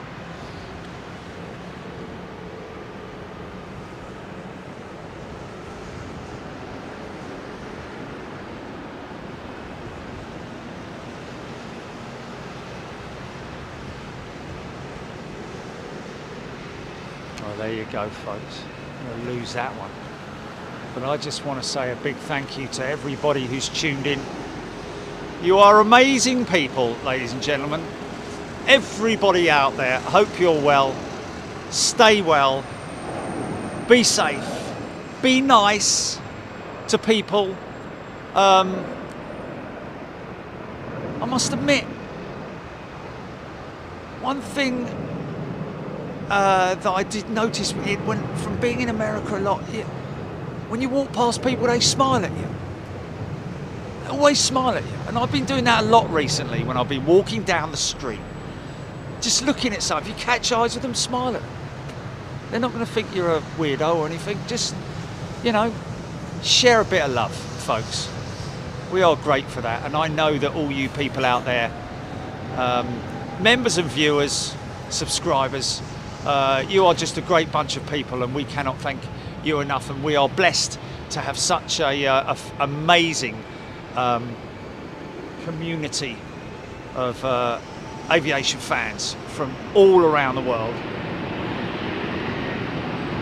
I've got 176. I've got 176. There's one there.